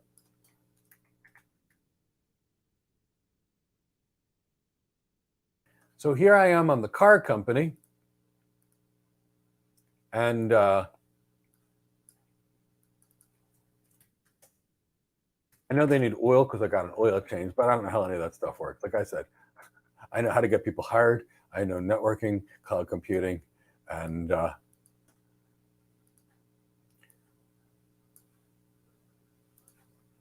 let's talk about when to use Cloud Hub and when to use not Cloud Hub. So VPC pairing while I am enables one entity to talk to another entity. And yes, Dustin, we're definitely going to have to find some cats here. We're going to use the cats when we get to Cloud Hub and why we use it. So in this particular case, I'm an automotive company, and I need to buy tires from the tire company, batteries from the battery company, steel from the steel company, and leather from the leather company because I want nice, comfortable seats, right? Now, if I am Mike's car company, I do need tires. Now, do my tire people need to talk to me. But do I want the tire company people to talk to the battery company through me while I'm paying for their transport? No.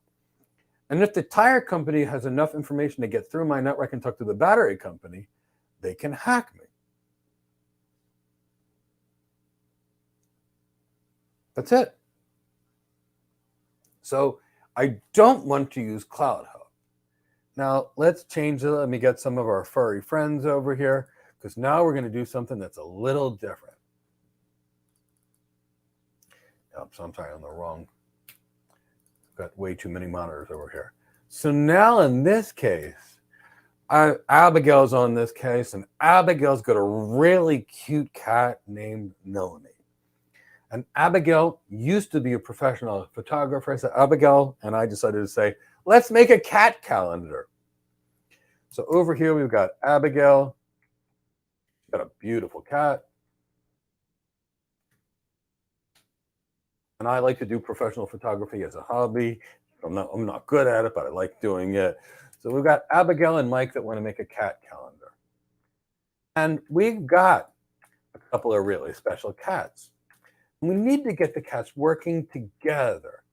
Now, we want the cats to collaborate. We want them to talk to each other because we need to collaborate over here. So the first thing we do is we bring in Noni. Oops, I brought it to the wrong place. We bring in Noni the cat. She's a really cute little thing over here. Just look at her. Seriously, isn't she the cutest thing? So Noni the cat is over here. Now, while we're at Noni the cat, everything's good. Chris, I got to find you because you sent me a really beautiful cat yesterday. Wait, my cat's over here. And then we've got another cat over here. I keep putting the wrong thing. Bear with me a second. Okay, bear with me, and I'm going to show you why we're going to be doing it. So now we've got, not the wrong one. Okay, no, it's over here. So now we've got another cat over here. Oh, God, I got to remember which monitor I'm actually using. Over here, we've got this nice boy cat over here. It's a very handsome cat. They're good friends. They all love each other. And then over here, we're going to have one more cat, and they're going to collaborate on this cat calendar because they want to work together. We're going to take my beautiful little daughter, Cindy. Yes, I called her my little daughter. Yesterday, Cindy decided she was going to be hanging out in a little basket that she found on the floor. She thought it was cute. I have like 3 photos of me for my entire life and about 3,000 photos of my cat, Cindy. So anyway, we've got these 3 calendars, these 3 cats, and they want to collaborate on the calendar. Now, they don't just want to talk on the calendar. See, Cindy over here and Noni over here, they're best friends. And each day, Cindy wants to send a selfie of her eating tuna and shrimp. And Noni just got a brand new beautiful cat tree, and she wants to send a photo of her cat tree to Cindy. Now, at the same time, Cindy and Sunny made friends with this handsome cat over here. Chris, what's the cat's name? Oh, which cat? I'm confused on all these cats at this point. The cat that you sent me yesterday, the white cat. Oh, so that is Moon, but I think we've called him Joey since he needed an alias for all his nefarious activities. Okay, so Joey.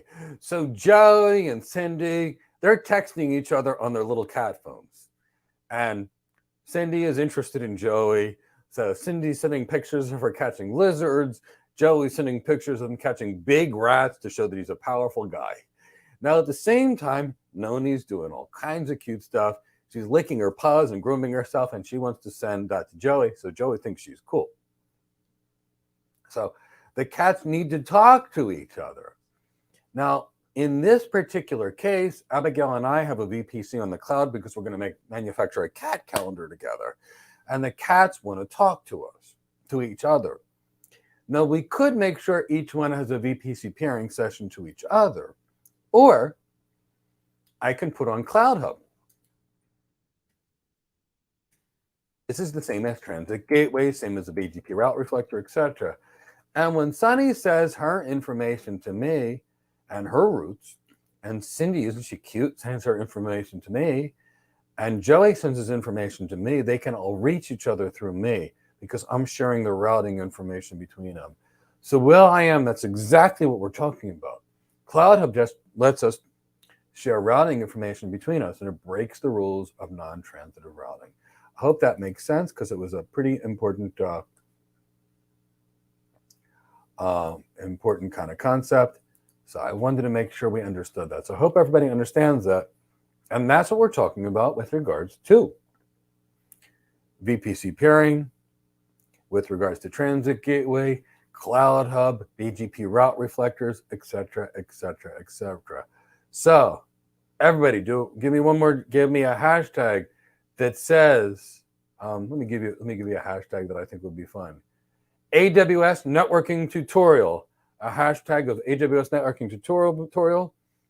And if you've got cats, we always want to see them. We love cats around here at Go Cloud Careers. And that's the whole point. All the cats can actually communicate with each other, directly to each other, directly through Cloud Hub or VPN concentrators. Now you know why we're doing them. That's the reason, everybody. That's why. Because we want to make sure you get it. It makes sense to everybody. Now the fun. Traffic engineering.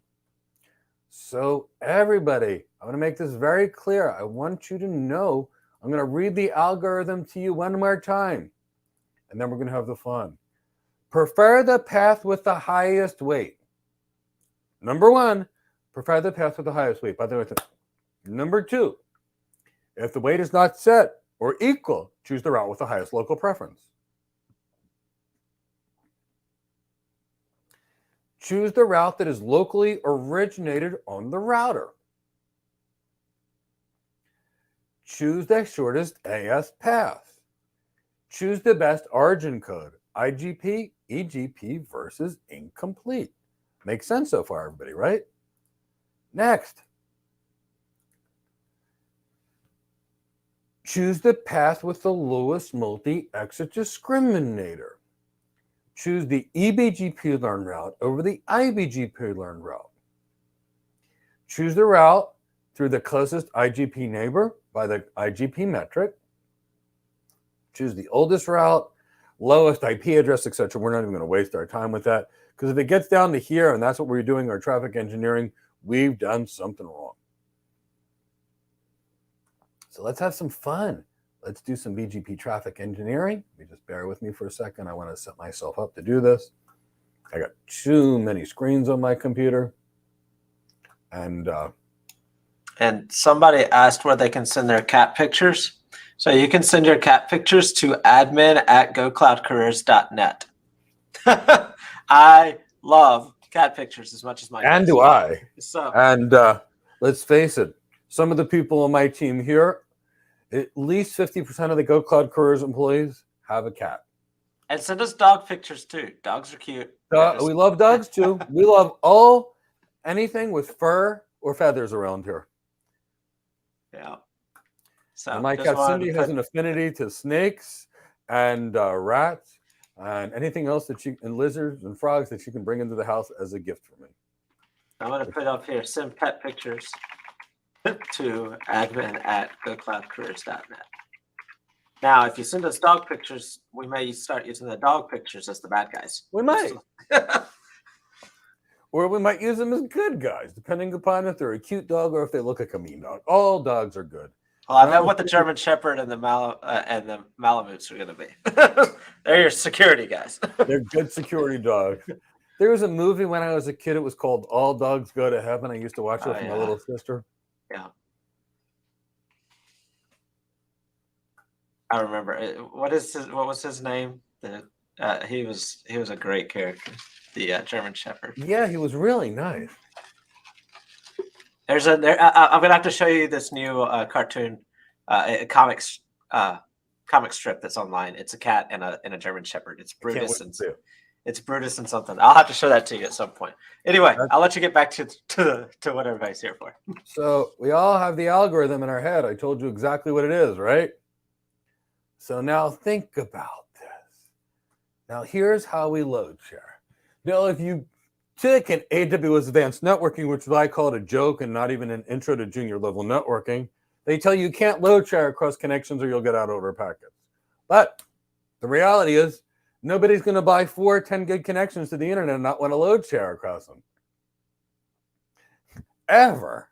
And we've been doing this load sharing for the last 25, 30 years, and it works out perfectly. The key is that thing doesn't teach you enough to know what you know and know what you don't know, so they just tell you it's too hard to do. All of you, just by being here, are going to have 10 times the knowledge in that silly course right now. So let's say you've got a cloud provider. And I'm gonna draw it out. I don't know what I just did there. I got it. Let's do this. I'm going to first give you the option. This is your data center. I'm going to be sharing my screen in a minute. That's what I was going to say. When you're ready, make sure to share. But you got to stay on me. And here's AWS.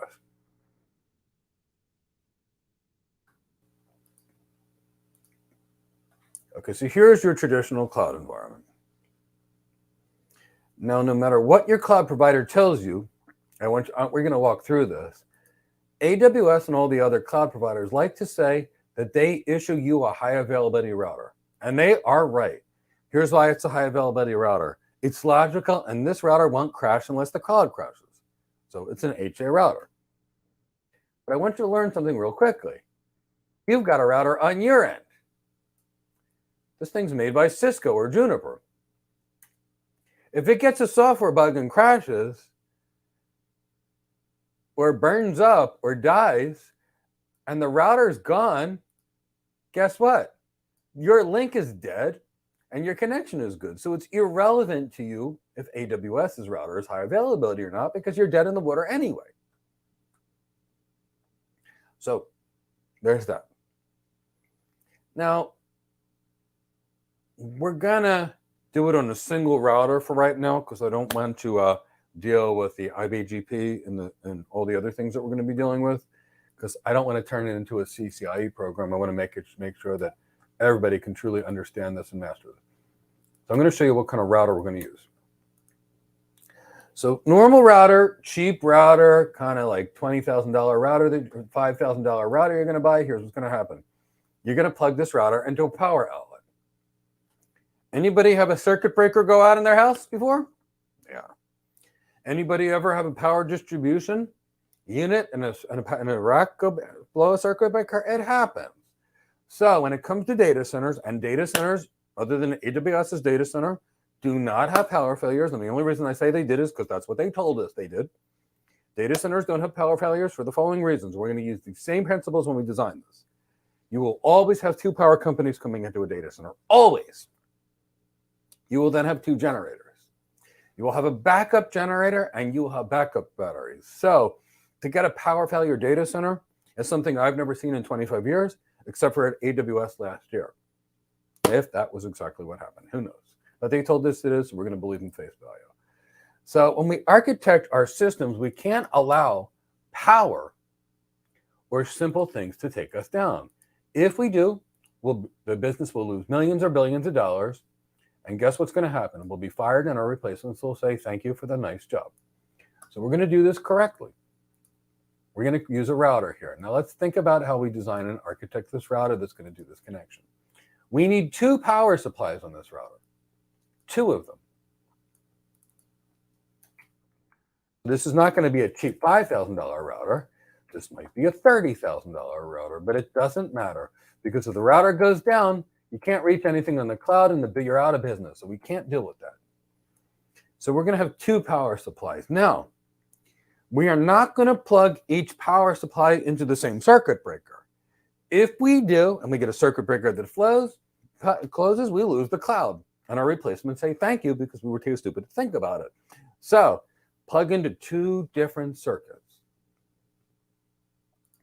Now, since we only have 1 router here, routers have the brain in them. It's called a control module. And guess what happens in life? Stuff happens. Things break, things fail. So we've got this control module. And if we've got a control module in a router and it fails, guess what? We're dead in the water. We can't reach the cloud and we're not doing anything. So we're not in good shape here. So now let's think about what the next thing is that we're going to do. We need a second one of these. So we're going to add another, while we're at it, another control module to the router. And that way, we reach, as the Navy SEALs say, 2 is 1 and 1 is none. So think about it this way. 1 is none, 2 is 1, and 3 is greater than 2. So we always want at least 2 of everything in a high availability environment. So now we have 2 control modules. Next, let's say we have 2 10 gig connections. And routers have something called the line card, Now we've got a line card in each router. And we're going to put 1 10 gig connection on one card and the other 10 gig connection on the other card. And why we do this? If this line card fails and both 10 gig connections are on it, we're done in the water. So 2 sets of power supplies across 2 different circuits, 2 control modules, and 2 line cards. Now we're never, ever, ever, ever going to use the same internet service provider, ever, on 2 links. Cisco would advise you otherwise. Juniper would advise you otherwise. Every networking provider would do it. And if you call Verizon and said, I need high availability, they would use a second router. The only people that try and tell you that you don't need to use a second is 1 or 2 of the cloud providers.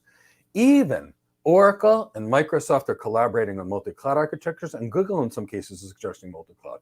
So right now, it's only AWS that's telling you, we got it, stick all your eggs in your basket, and we'll never go down. But they went down 4 times last year. Again, everybody goes down. AWS is an incredible cloud run by some of the smartest people in the world.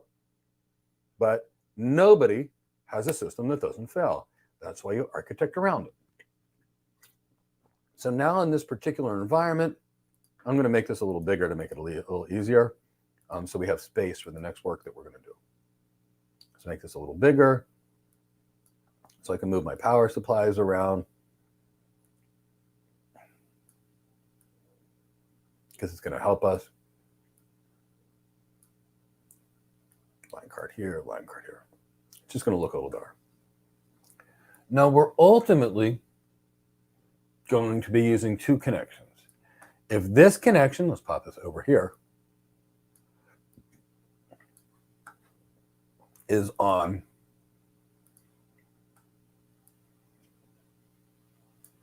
Verizon, let's just say VZ, and this connection over here is AT&T,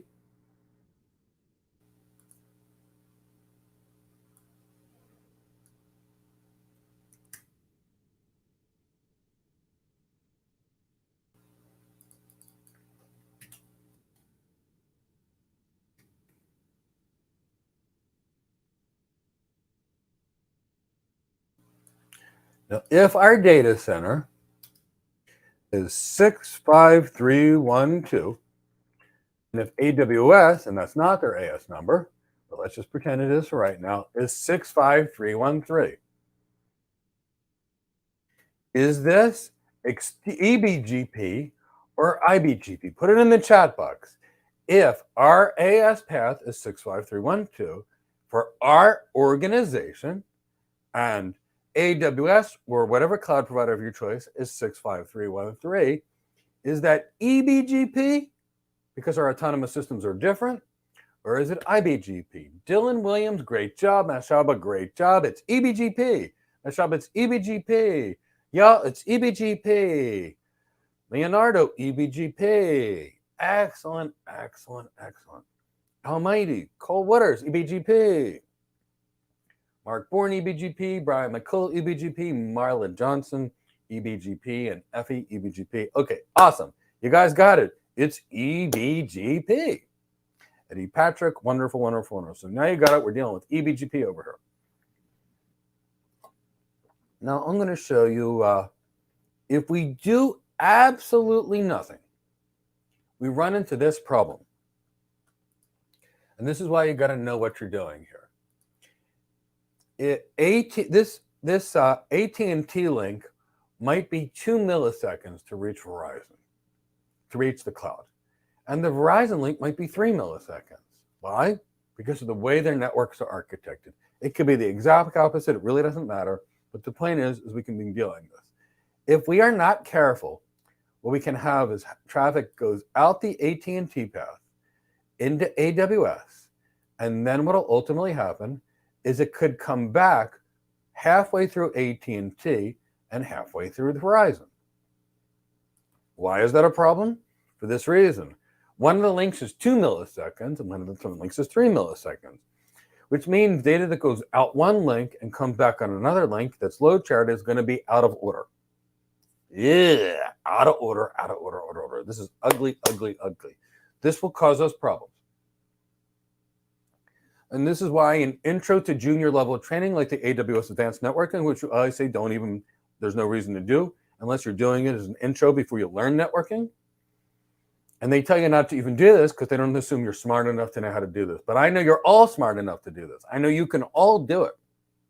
All of you have this in the ability because you can be better. And that's what it takes to get hired. That's why cloud hired versus cloud certified are two separate things, because you need to know this. So there's a way that we can do this. So what's taught in the AWS Advanced Networking is make this link unusable. And then you just won't use it.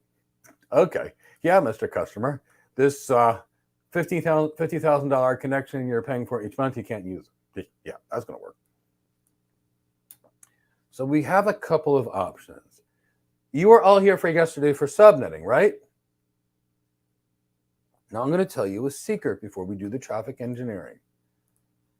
Routers always prefer the most specific route. The most specific route. Routers will always take the most specific route. So, Chris, if I tell Chris, to get to Point St. Lucie, take this highway. And he gets here. Or I say, to get to my house, take this highway, make a left, a right, a left, a right, a left, a right, a left, a right, go 300 feet, make a right, and you're at my door and knock on the door. Which is more specific? The latter. So the routers will always prefer the most specific route. Now, I can tell you 10.0.0.0/8, or I could give you 10.0.1.0/24. The 10.0.0.0/8 contains the 10.0.1.0/24. Which is more specific? The longer one, the 10.0.1.0/24. So the one that gives you the longest mask is the most specific route. Kind of keep that in the back of your mind. Longest mask is the most specific route and will always be chosen. So let's say, for argument's sake, and we have to apply our BGP routing in two directions. I'm going to do it in one direction right now to make it simple. And then when we do our multi-cloud environment, we'll do it together. So most specific route. So if I've got these two routes in the data center,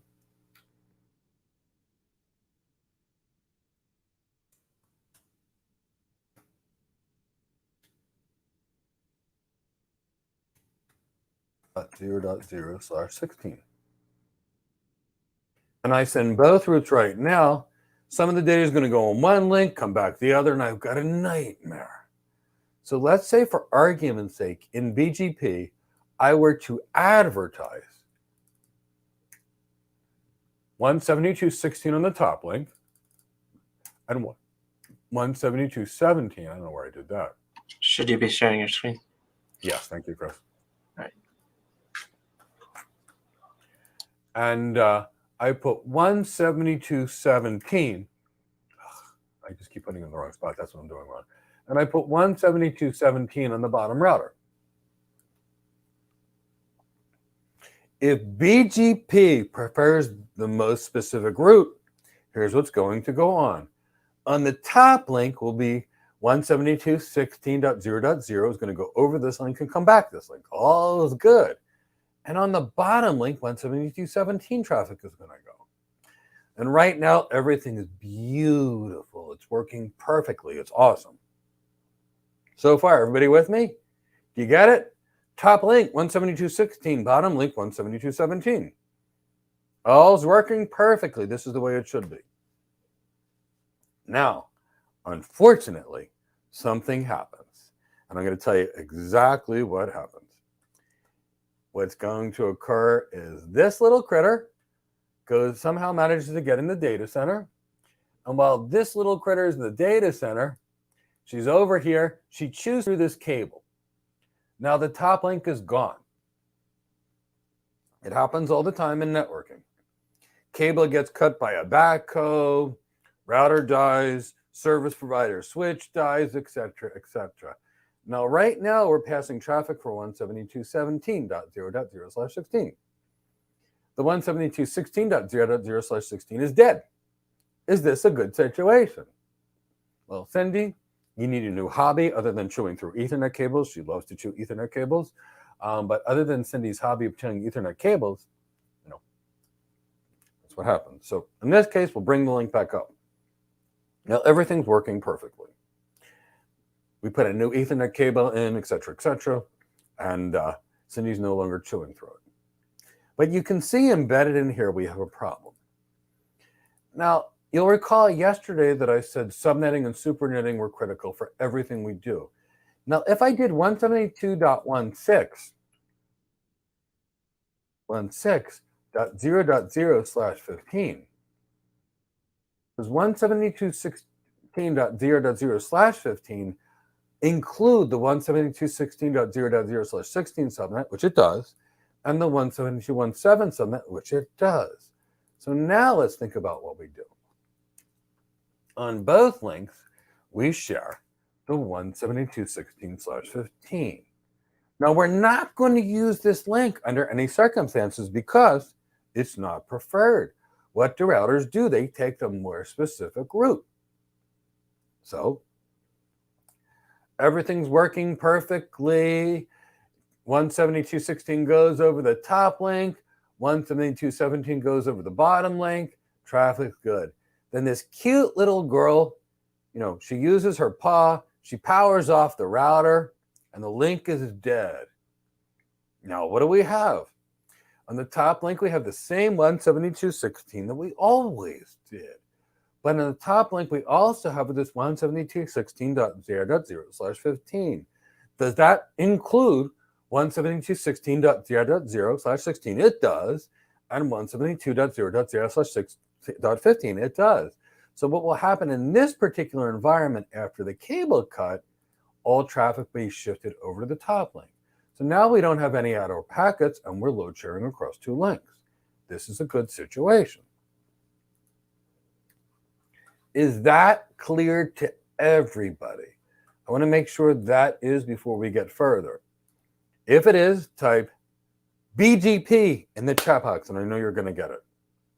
So if you understood that, type BGP in the chat box, and I know you're going to get it because it matters to me that you guys understand it. Because now we're going to get into the geeky stuff. But these fundamentals are critical. Jeremiah, Cladamine, Jeremy Yang, Economy, BGP, Eugene BGP, Abigail Marks BGP, Collins BGP. How did we load share with one link down? We didn't load share with one link down. We load shares before the links went down, and after the links went down, we went back to just having a backup and a single link. Great question. You guys are doing fantastic. I am so happy. Child's got her BGP. Charles has got his BGP. Omar's got his BGP. Ivadoik with her BGP. McBee BGP. Cole Waters BGP. Gabenga BGP. Effie BGP. Ahmed BGP. Or is it Ahmad in your case? I'm so sorry. LM BGP.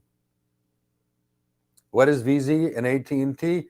VZ is Verizon. It's a large internet service provider. And AT&T is another large internet service provider. Juicy Jones BGP. Anna BGP. JFK BGP.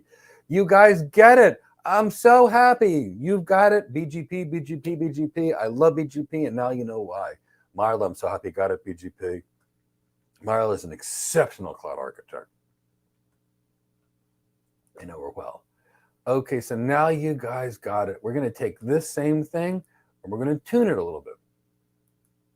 Now, we have to set this up in both directions in general, but I just want to give us one thing to work for. Now let's go back to the same situation and do it a little differently. In this particular case, we're going to have both specific routes on both links, but we're still not going to have out our packs. So I'm going to show you why. We can tune it.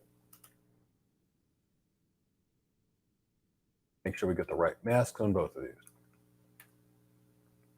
So right now we're back to the same ugly predicament. Traffic's going to go out one link and come back to the other. And we cannot have this because that's going to give us out of order packets.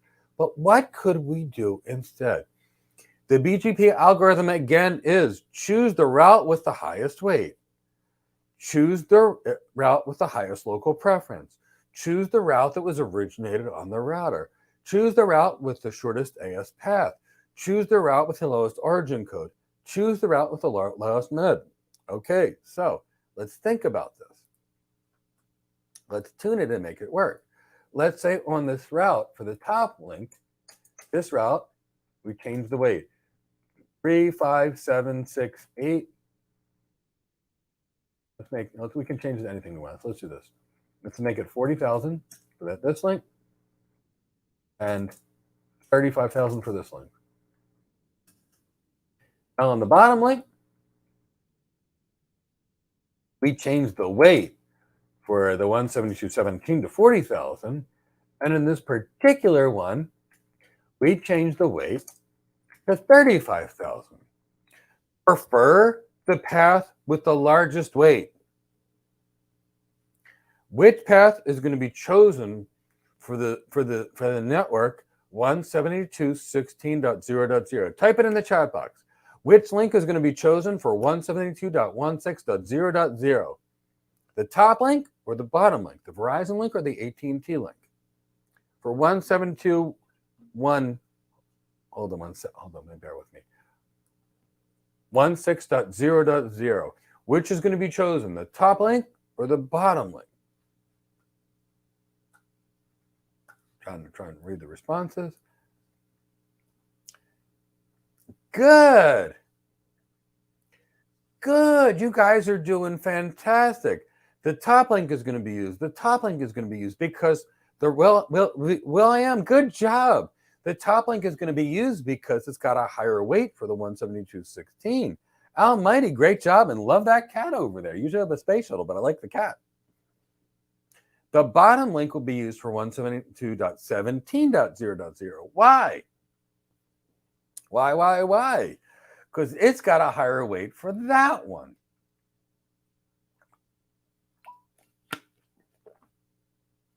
Good job, everybody.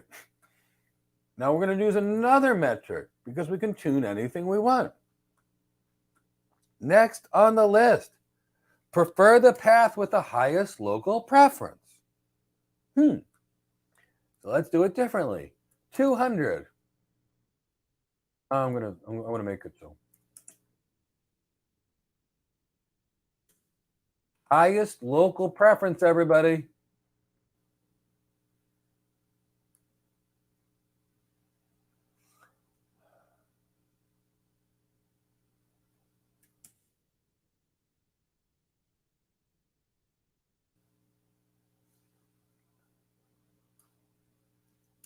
Just check my math here to make sure they're right.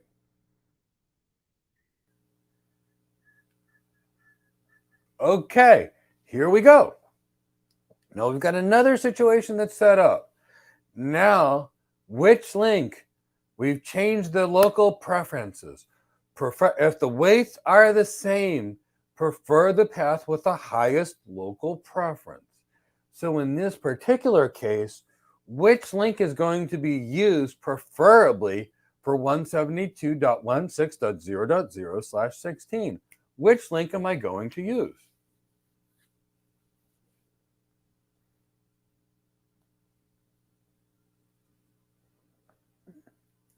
Nice job, McB, Terrence, Jeremiah. Exactly. We're going to be using, almighty, great job. We're going to be using the bottom link now because it has the higher local preference for that route. And the other route has a higher local preference for the other, and that's how we're going to tune them. Now, the weight's the easiest thing to change, and every CCIE totally manipulates the weight because it's so darn easy. But we also play with the local preference. Both of these are specific to the router. Problem with the weight is it's specific to certain routers like Cisco, but it's so simple to use. Now let's do something a little different. The AS path of AWS is 65313. So when we learn routes, our AS path is 65312. So I want to try and make this as simple as possibly for you because we have to do it in both paths. So what we're going to try and do is we're going to prepend some AS paths. So in this particular case, I don't want to make it that complicated. So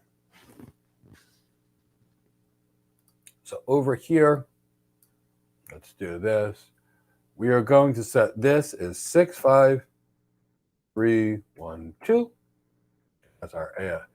And 65312. Over here, we're going to have 65312. And over here, the next thing we're going to have is up here.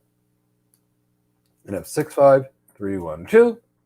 And for this subnet, what we're going to do over here, 65312, 65312. This is called AS path prepending. What I'm doing is I'm just adding my own autonomous system path or extra autonomous system path, etc.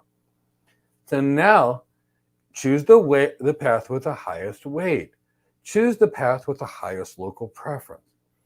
Choose the shortest AS path. So let me make sure and double check on my math, make sure I did it correctly. Which is the best path for this subnet for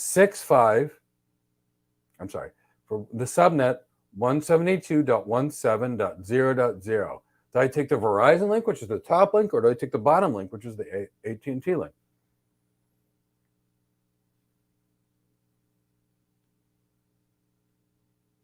Tell me in the chat box. For the 172.17, I take the top link. Good job, everyone. You guys are doing CCIE level routing right here, right now. It's not that scary, right?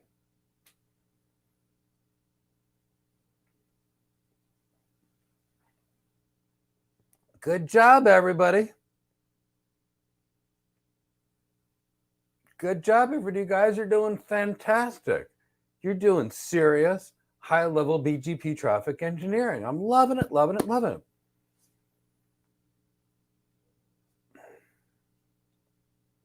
Why? It's got a shorter AS path.